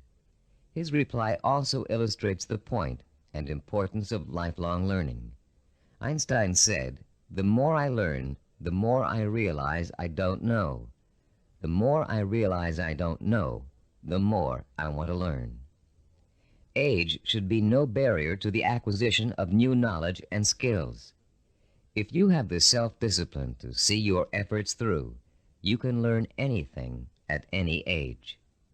Let's now discuss the fourth step in the learning process, a set of tried and proven principles that work together as a system to make learning easy. If you'll turn this cassette over now, we'll introduce you to a very simple yet powerful system to learn effectively at any age, whatever the subject area. A recent movie called Educating Rita beautifully illustrates the points we're going to discuss in the remainder of this session. This film is about a working-class Englishwoman who has a dream about becoming educated. The film tells the story of a personal odyssey as she pursues her vision, her dream, in the face of incredible obstacles. She faces at one point or another during the story conflicts with work, with transportation, with her parents, with schedules, with her mentor's desire and ability to teach, with the disdain of other more educated students, and with a husband who wants her to stay home and make babies, not thesis. Through it all, she perseveres, driven by the dream of herself as an educated woman, a woman who can discuss important issues, who can commune with the great thinkers and writers who make up such a rich part of her English heritage. She burns with the fire of her vision, a vision rich in dignity and strength. It's a vision she can hear, smell, taste, touch, and see. The actress, Julie Waters, expresses her character's struggle to change, to improve, to better herself, with such credibility that you can see the woman, Rita, change before your very eyes. There was nothing abstract about Rita's quest for education. Each book she read, each class she took, each time she met with her advisor or participated in a class discussion, was a visible step toward the completion of her goal. It was extraordinarily obvious how closely her vision and her process of learning were interconnected. Sometimes that connection is less obvious. So that's what the remainder of this session will speak to: how to recognize the connection between learning and the successful achievement of your goals. Learning is not simply the rote memorization of useless facts, or even useful facts. Of course, we're all aware that in 1492, Columbus sailed the ocean blue. But what does that have to do with our vision? The same lack of relationship to vision is often true with our attempts to understand abstract principles, as in mathematics, chemistry, or physics. They are very difficult to learn and use if we cannot see the direct applications to our everyday lives, to the pursuit of our purpose and vision. We ask ourselves, how is this going to help me in achieving my vision? Cybervision founder Steve DeVore recalls signing up for a course in statistics when he was attending graduate school. He hadn't taken the prerequisite higher math courses, but had gotten permission from the instructor to take the course anyway. DeVore's instructor, however, issued a dire warning at the beginning. Without those prerequisite courses, DeVore stood a good chance of failing. But forewarned is forearmed, and DeVore found a way to overcome his lack of preparation. The first week of class, he found himself swamped with mathematical concepts that were abstract and confusing. The only way I could make sense out of what was going on, he says, was to take each abstract principle and make it concrete. Instead of talking about X's, Y's, and Z's, I made them into apples and oranges, and I ended up with the second highest grade in the class. I find this concreteness also ties into vision, the book continues. Whenever you have to learn something that seems beyond your grasp, remember your vision and why you have to learn it. Then it will seem real and vital, and you'll have an easier time dealing with it. Whatever you have to learn, no matter how abstract or detailed the information, if it's necessary for your vision, then you can embody that information with your vision. Then it becomes something real and vital. You can put a handle on it. You have a reference for it. You've been learning the importance of vision all throughout this program. The sensory-rich, detailed kind of vision you created in Session 6 and are continuing to create on a daily basis. Making those visions concrete, you'll recall, sometimes even involved putting clippings or photographs of a desired goal upon the wall. This kind of work to strengthen vision is also at the heart of learning. As I promised earlier, I'm about to introduce you to a powerfully effective, easy-to-learn method of learning that will carry you through the rest of your life. This four-part learning system is the application of certain principles that reveal themselves in the course of our research with self-disciplined achievers. Learning and applying these principles will enable you to approach any subject matter with confidence and thoroughly learn the material no matter how difficult it might be. We call this system mega learning. We use the word mega to connote power. The power to achieve you acquire through the acquisition and application of knowledge. Let me quickly preview each of the 4 steps and then look at the process in greater detail. First, recognize the need to learn a principle. Second, relate the principle to your personal vision or goal. Third, internalize the principle by relating it to your own experience. And fourth, apply the principle in action. Let's examine each of these 4 steps in turn. First, recognize your need to learn new information and skills. You cannot reach your goal without getting an education first. This doesn't necessarily mean attending school. It means identifying the key skills and competencies that you must master if you are successfully going to reach your goal. Ask yourself, will I achieve my goal without this knowledge or skill? If your answer is no, then you have a strong motivation for learning. Your learning is now crucial, for without it, your road to achievement is blocked. Learning is a lot easier if you have a specific reason to learn. Once you recognize that you have a need to learn, you've taken the first step toward achieving your goal. Step 2 is simply asking yourself, how can I use this? How will it help me fulfill my vision? Imagine yourself achieving your goal and using the new knowledge and skills you are about to learn. See how each skill and bit of knowledge applies directly to your future success, no matter how unrelated or trivial it might seem to be in the beginning. This process is akin to putting a jigsaw puzzle together. You have a picture of what you want to achieve on the jigsaw box. Inside the box are hundreds of related but unrelated pieces of the puzzle. You put 2 pieces together. You pick up a 3rd piece. You toy with it, mentally turning it over, looking at its edges, its contours, its unique characteristics, looking at the ways it might fit into the whole picture. Then comes the aha moment. You see exactly where the new piece of puzzle fits, how the contours of the piece are shaped to fit the pieces already in place. And as you place the piece in the puzzle, you get an idea of what the larger picture will look like. Perhaps you refer back to the picture on the jigsaw box, which is analogous to the mental picture you have of the goal for which you're striving. The very act of studying the information and putting it in its proper place helps you bring the picture on the box to life. The 3rd step in our learning process is internalizing the principle by relating it to your own experience.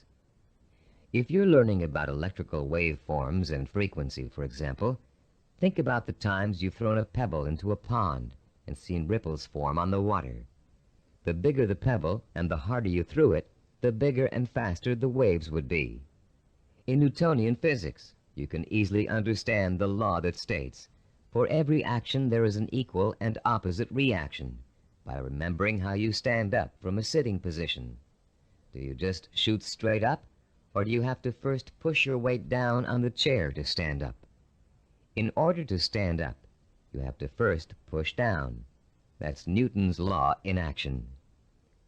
Every time you find an example from your own experience to illustrate a bit of knowledge you're trying to learn, you'll reinforce your understanding of that knowledge.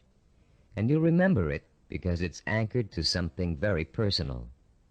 Every time you think of Newton's law, you'll picture yourself pushing off a chair to stand up. It works for just about any abstract theory you can think of. The fourth critical step in learning is the actual application of the principle you're trying to grasp. Throw pebbles in a pond and watch the action when you're learning waveform theory. Sit down and stand up over and over again until Newton's law is firmly planted in your mind. If you're studying a new language, use the new vocabulary you learn every single day. As you walk down the street or through your living room, try naming every object you see in your new language. Using these 4 steps to learning will make the experience easier, less frightening, and more fun. You'll make mistakes just as everybody does, but persistent application of the mega-learning system will pay off in greater understanding, greater memory retention, and a better education overall in whatever it is you're trying to learn. The 4 steps to enhance learning we've outlined here are similar to and related to the 4 stages which make up the process of creativity. Our definition of creativity is taking the knowledge and skills you learn and applying it to the realization of your purpose, vision, and goals. To be creative, you have to be armed with knowledge and skills tempered by experience. The first stage in the creative process is preparation. Creative problem solvers consciously collect all the information they can, gathering tools which will help them solve a problem or get a job done. During this stage, if there's a problem to be solved, the person might be perplexed, but at the same time excited about the possibility of coming up with a solution. Stage 2 is called incubation. Once the research has been done and the necessary information has been collected, the creative person often releases the problem and turns to something else, including rest, relaxation, or physical activity related to the problem. During this stage, the knowledge begins to reform itself below the level of consciousness, shifting and realigning until it becomes a whole. During this stage, tantalizing flashes of insights and glimpses of parts of the final solution may emerge. Stage 3 is called illumination. This is the moment of discovery. It is the point in time where all you have learned and experienced has been distilled in your mind. The solution or inspiration springs forth almost miraculously. Miraculously, if you don't recognize how much preparation and groundwork you've already laid in stage 1. Often this stage is accompanied by an overwhelming feeling of certainty that says, yes, this is the piece of art I want to create. Or yes, this is the product idea I want to explore. Stage 4 is called verification or revision. This stage takes place again on a conscious level. The details of an experimental process, if you are a scientist, must be worked out. If you're an artist, you must decide whether this picture will be painted in watercolor or oil. This stage involves visible work and rational thinking. It involves drawing from your base of knowledge and fundamental skills to make your work conform to the vision of your creative insight. As you can tell, the knowledge and skills you acquire are the tools for the creative process. The parallels to the simple approach to learning we've outlined here and the process of creativity should also help put to rest the misconception that self-disciplined people are not creative. That discipline involves being married to lists and systems to the exclusion of freedom and creativity. On the contrary, creativity is the byproduct of a disciplined, well-informed mind. a mind that is using its storehouse of knowledge to solve problems and achieve goals. The more you learn, the more creative you can become. If your heart is set on becoming a professional musician, you can hardly be expected to know how to compose a symphony until you've become an expert in reading music and have studied music history. If you want to become a heart surgeon, you can't expect to pioneer new techniques in heart surgery until you've thoroughly mastered all the existing techniques. If you want to start a business, you must first study how other businesses are run, and then make your own decisions about how your company will work. If the realization of your vision requires the mastery of new knowledge and skills, I hope that learning will now be a stepping stone rather than a barrier to the creative realization of your goals. In our next and last session, you'll learn how to develop the twin pillars of the self-disciplined character, persistence and perseverance. And you'll be well equipped to begin your long and fruitful journey towards the goal you've chosen as your most important ambition. I'd like to begin this final session with two true stories that illustrate the value of persistence and perseverance in any of life's endeavors. The first story is about a mountain climber named Don Bennett. After successfully scaling 14,000-foot Mount Rainier, one of the highest mountains and most difficult climbs in the United States, Don Bennett was interviewed about the experience by a local reporter. "How did you do it?" the reporter wanted to know. "How did you keep going for 14,000 feet and not giving up?" Bennett thought for a moment before answering. Then he spoke slowly, trying to get the reporter to understand the mental process that led him to the peak of that mountain. "Starting months before the climb," Bennett said, "I created a vision of myself at the top of the mountain. That vision was so real that I could actually feel the cold wind blowing in my face, and I could see the spectacular mountains and valleys all around me. I saw and felt this vision 100 times a day. It inspired me. It motivated me. It kindled my determination to see the climb through to the end. During the climb itself," he continued, "I drew upon my vision for inspiration. When the going got tough, I saw myself at the top of that mountain just as clear as could be. And then finally, I reached my goal and my vision became a reality." The reporter was impatient with Bennett's explanation. Yeah, he said, "I've heard all that vision stuff before. But that doesn't explain how you did it. You're an amputee. How did a one-legged man climb a 14,000-foot mountain?" Don Bennett looked the reporter straight in the eye and said quietly, "One hop at a time. My vision became a reality, one hop at a time." Our second true story takes place during the last few weeks of World War II. Don McCall was a seaman on the Navy ship Indianapolis, which at the time was cruising the Philippine Sea. Suddenly, the ship was struck by Japanese torpedoes, and immediately it began to sink. McCall was asleep below decks when the first torpedo hit. He instinctively grabbed his life jacket and made his way up to the deck as the ship began to roll over. As he launched himself into the churning sea, the ship sank, taking 300 men with her. Another 900 or so had been pitched into the water. "I made up my mind that I was in big trouble," McCall told an interviewer. "And I also made up my mind that I would do whatever I had to do, no matter how painful, to survive." The first thing McCall did was to move away from the other survivors and float alone. He knew about the dangers of mass panic, especially if there was a shark attack, and he knew he'd stand a better chance if he stayed away from the other men. McCall also protected himself from exposure in the blistering sun by keeping a life jacket over his head. He kept a hose on his person so he could retreat underwater in case of a Japanese attack. And most important, he kept in mind the lesson he had learned about the danger of drinking seawater, no matter how thirsty he got. For days, McCall watched men succumbing to mass panic and hallucination. He watched them being torn apart by sharks, while he escaped attack by remaining perfectly still. He watched them drinking seawater and dying of dehydration, while he swallowed his own desire to drink. He watched them dying all around him, while he remained alive. 4 days later, a Navy patrol boat plucked an exhausted 90-pound McCall out of the sea. He had survived 4 days without food or drink in the blistering sun, in shark-infested waters.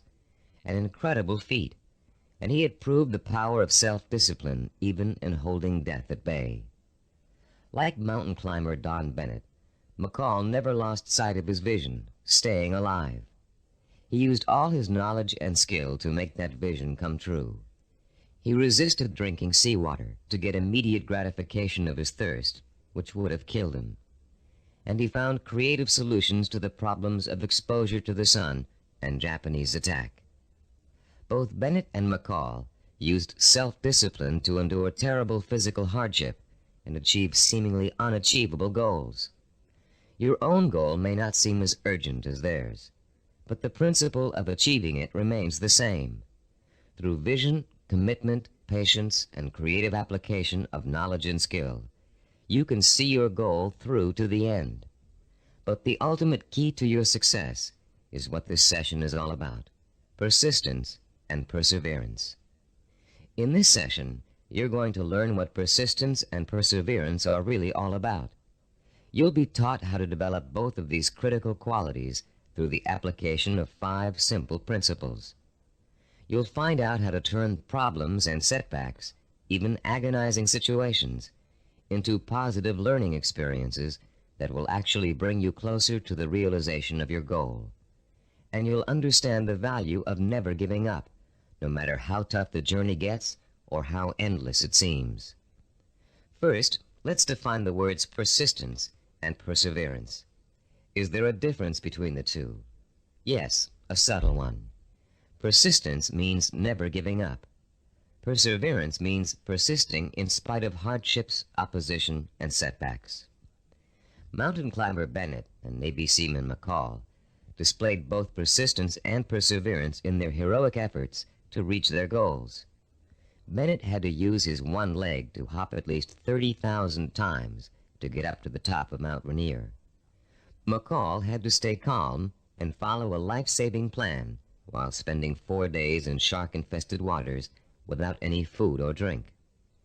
These men reached their goals because they had already developed the qualities of persistence and perseverance. Now you are going to learn how to develop these qualities too. There are 5 crucial steps involved in learning how to develop into the kind of self-disciplined achiever who never quits and never loses sight of his or her goal. Listen carefully while I outline each one. The first step is to rekindle and refuel your vision and purpose every single day. Remind yourself daily of the rewards and benefits that await you when you successfully realize your goal. The emotion you draw from these constant reminders of why you're working so hard and giving up so many things will sustain your powers of persistence and perseverance. The second step is to firmly anchor the following attitude deep within your heart and mind. I can achieve anything I set my mind to. Nothing is impossible for me to achieve if I want it badly enough and am willing to pay the price for it. No matter how much hard work it takes, no matter how long it takes, no matter how difficult it is, I can and will achieve my goal. I will never forget that a journey of 1,000 miles begins with a single step. Step 3. Realize that obstacles are going to arise and setbacks are going to occur. Keep in mind that these difficulties are really opportunities to learn. Every obstacle that you overcome, every setback you bounce back from, strengthens your character and makes you smarter and stronger. Whatever you do, don't try to hide from or ignore problems. They never go away by themselves. Meeting challenges squarely and solving problems creatively is at the heart of self-discipline and at the heart of achievement. As Benjamin Franklin said, those things that hurt instruct. When your progress seems blocked, it means that it's time to increase your knowledge and look for creative solutions. This is the 4th step in developing persistence and perseverance. You may be doing the wrong things for the right reasons, and now is the time to find out. Start experimenting with taking different paths to your destination. But whatever you do, don't quit.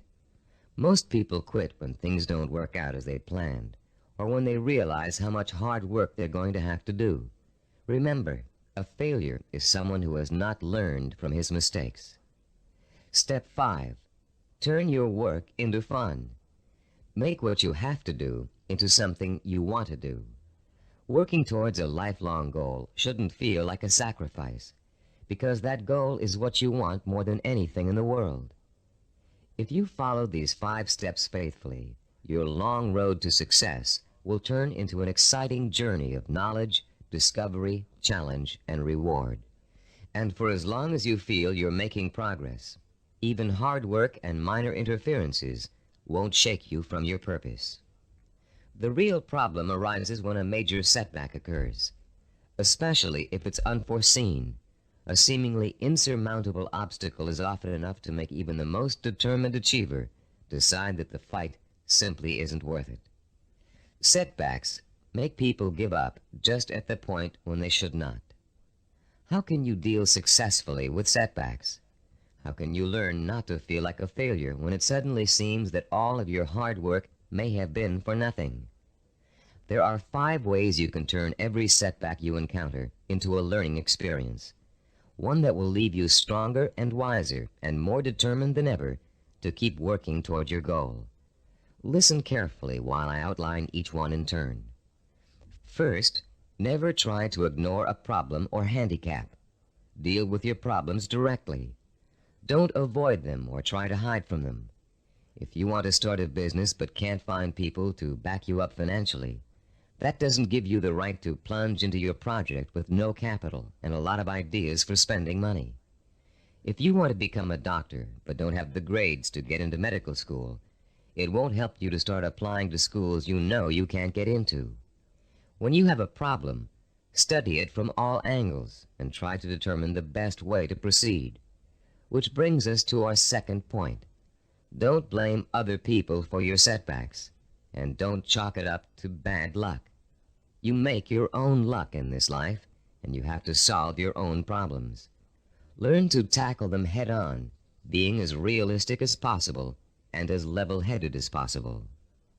Mentors can often provide a great deal of help in a bad situation. Try acting as if you are your own mentor. What would he or she do in your situation? Or what has he or she already done to overcome an obstacle similar to yours? Third, continually strive to strengthen your qualities of self-discipline. Setbacks often occur because of weaknesses in certain areas. Try to turn those weaknesses into strengths. Be your own severest critic, but not your own worst enemy. Don't tell yourself, I failed. Tell yourself, I slipped, but I'm going to pick myself up and go on. Fourth, in almost every setback, there's a seed of opportunity, a silver lining, if you will. Find it and use it. You may find yourself taking a slightly different path to achieving your goal than you first imagined, but you'll get there just the same. Take the new path and see where it leads you. Following this philosophy helps take the emotional sting out of setbacks and is a good antidote for discouragement, and it's a healthier way to react to a bad situation than deciding to give up. Fifth, always remember that no matter how difficult the problem is, or how insurmountable it seems, there's always a solution. A problem is only really a problem if you think you can't solve it. If you take the attitude that every problem has a solution, and you approach your problem with an open and creative mind, you'll find that solution. A young woman we know named Carol Napier was faced with and managed to overcome the kind of setbacks that might make anybody want to give up. Her story is so inspiring that we'd like to end this session with her example of what it's like to be a self-disciplined achiever who never quits, no matter what. At 26, Carol had a degree in marketing and a good job as a marketing assistant, with an eye to moving up in the company she worked for as soon as there was an opening for a higher position.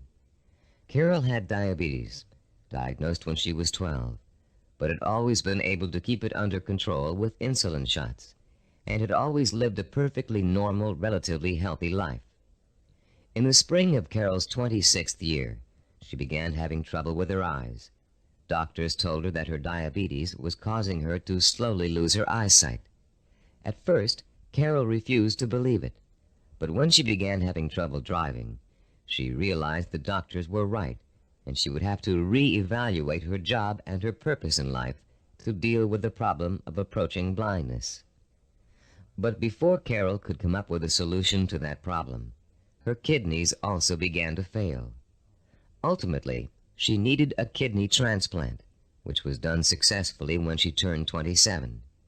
Everything seemed to be going fine when a sudden episode of insulin shock left Carol paralyzed from the waist down. Carol recalls wanting to quit then and there. At that point, I just wanted to go to sleep and never wake up. The depression got so bad that I realized I couldn't go on this way. I only had one choice, and that was to get myself out of this. Slowly, Carol regained her strength, learning to walk again with the aid of physical therapy. She rewarded herself for her progress by making a trip across the country alone to visit her parents for Thanksgiving, a trip friends tried to dissuade her from taking, but which proved to Carol that she could still make it on her own. Today, Carol is attending college, studying for a master's degree in rehabilitative education. She has decided to spend the rest of her life helping people face and overcome problems like hers. She is completely blind and still walks with a cane, but that has not stopped her from pursuing a goal many healthy people would find difficult to achieve. The key to reaching any goal is to develop the strength of character that makes you refuse to give up, no matter how bad things look. The most amazing thing about persistence and perseverance is that they make it almost impossible for you not to succeed in your endeavors. In this session, you've learned the importance of not being a quitter, of learning from your mistakes, and of keeping an open mind when it comes to finding creative solutions to problems you may think are unsolvable. In the next session, we're going to review everything you've learned in the Neuropsychology of Self-Discipline program and give you some tips for developing a lifelong habit of self-discipline. We're now coming to the end of the Neuropsychology of Self-Discipline, and now is a good time to reflect on what you've learned and how far you've come. It's also a good time to start thinking about how you're going to maintain and develop your self-disciplined character for the rest of your life, because the process of becoming an achiever never really ends. In the years to come, you'll find yourself learning from trial and error, from accomplishments, from setbacks, from disappointments, from rewards, from the feeling of satisfaction you get when a job has been well done. The more you achieve, the more you'll learn one of the greatest secrets of achievement. Success breeds success. Every small step you take on the road to your goal will make it easier to take the next step. And once you've achieved your goal, you'll probably find that there's another goal you want to achieve. Along the way, you'll delight in the process of watching yourself in action, making corrections in your methods and strategies as you strive toward your ultimate goal and the hundreds of smaller goals you will successfully reach on the way. Let's talk about the milestones you've already passed. In Session 1, which you listened to some time ago, you uncovered the master key to your highest potential, self-discipline. We defined self-discipline as the ability to work systematically and progressively toward a goal, to become positively obsessed with that goal, and to let that obsession lead you to accomplishment. We talked about the problems caused by lack of self-discipline.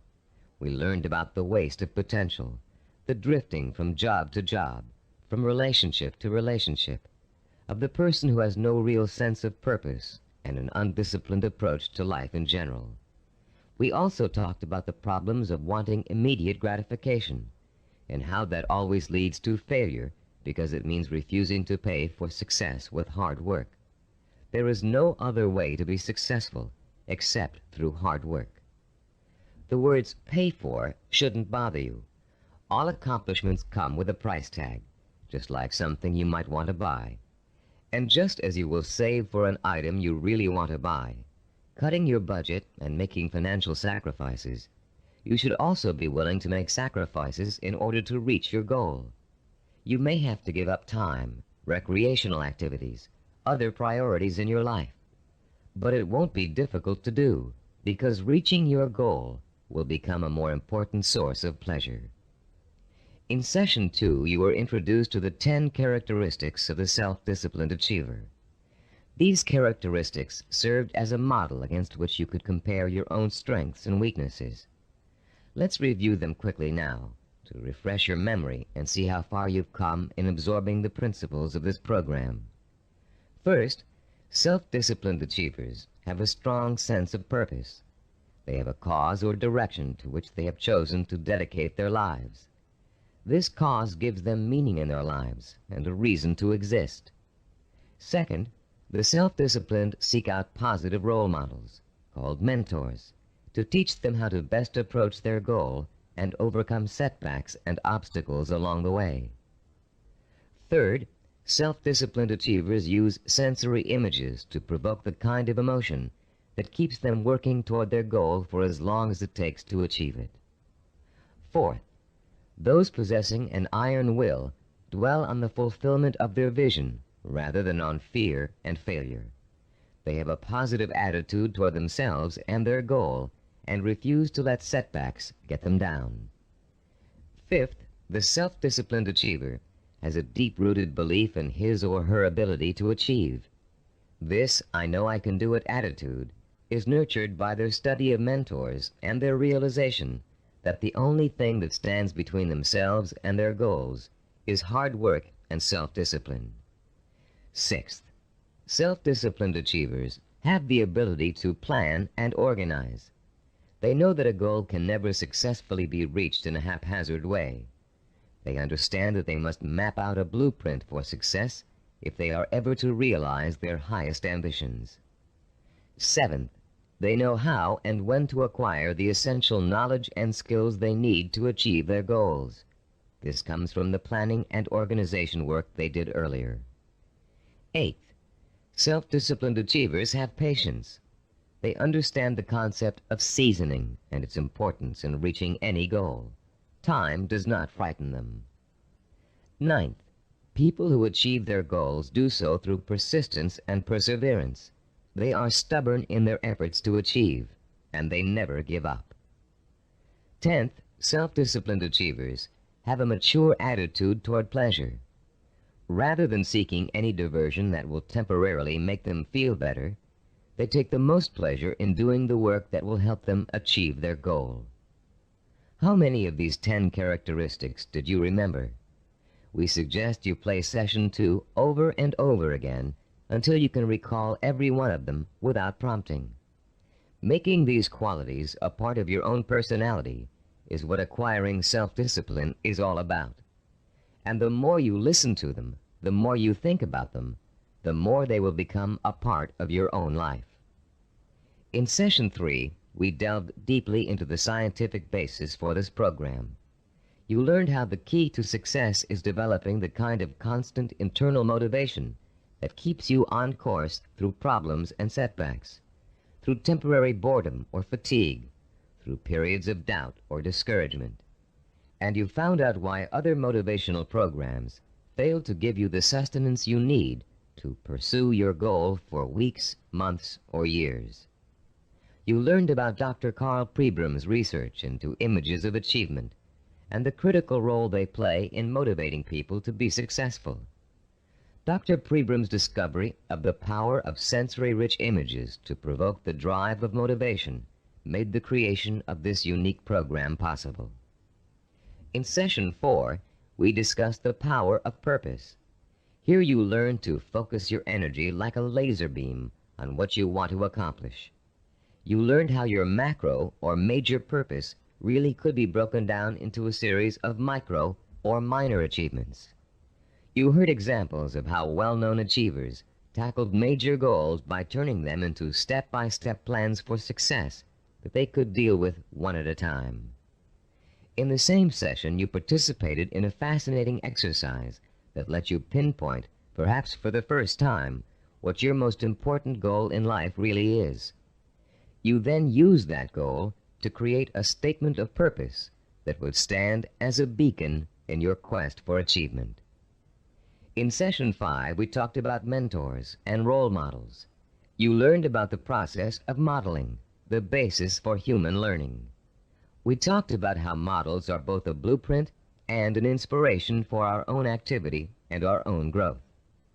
You learned how models help shorten the trial and error process we must all go through before chalking up an accomplishment. You also learned how to choose a role model and how to turn that model into an inspirational but not awe-inspiring figure. You learned the value of realizing that your role model has faults and weaknesses just as you do, but has succeeded in spite of them. In Session 6, you learned how to translate your purpose into sensory images that would fuel your inner fire of determination and ambition. And you learn how to daily reinforce your mental images of achievement, to make them a permanent part of your body and mind. In Session 7, you were introduced to visual network planning. This planning system applies to any endeavor, from making a movie to making a run for the presidency.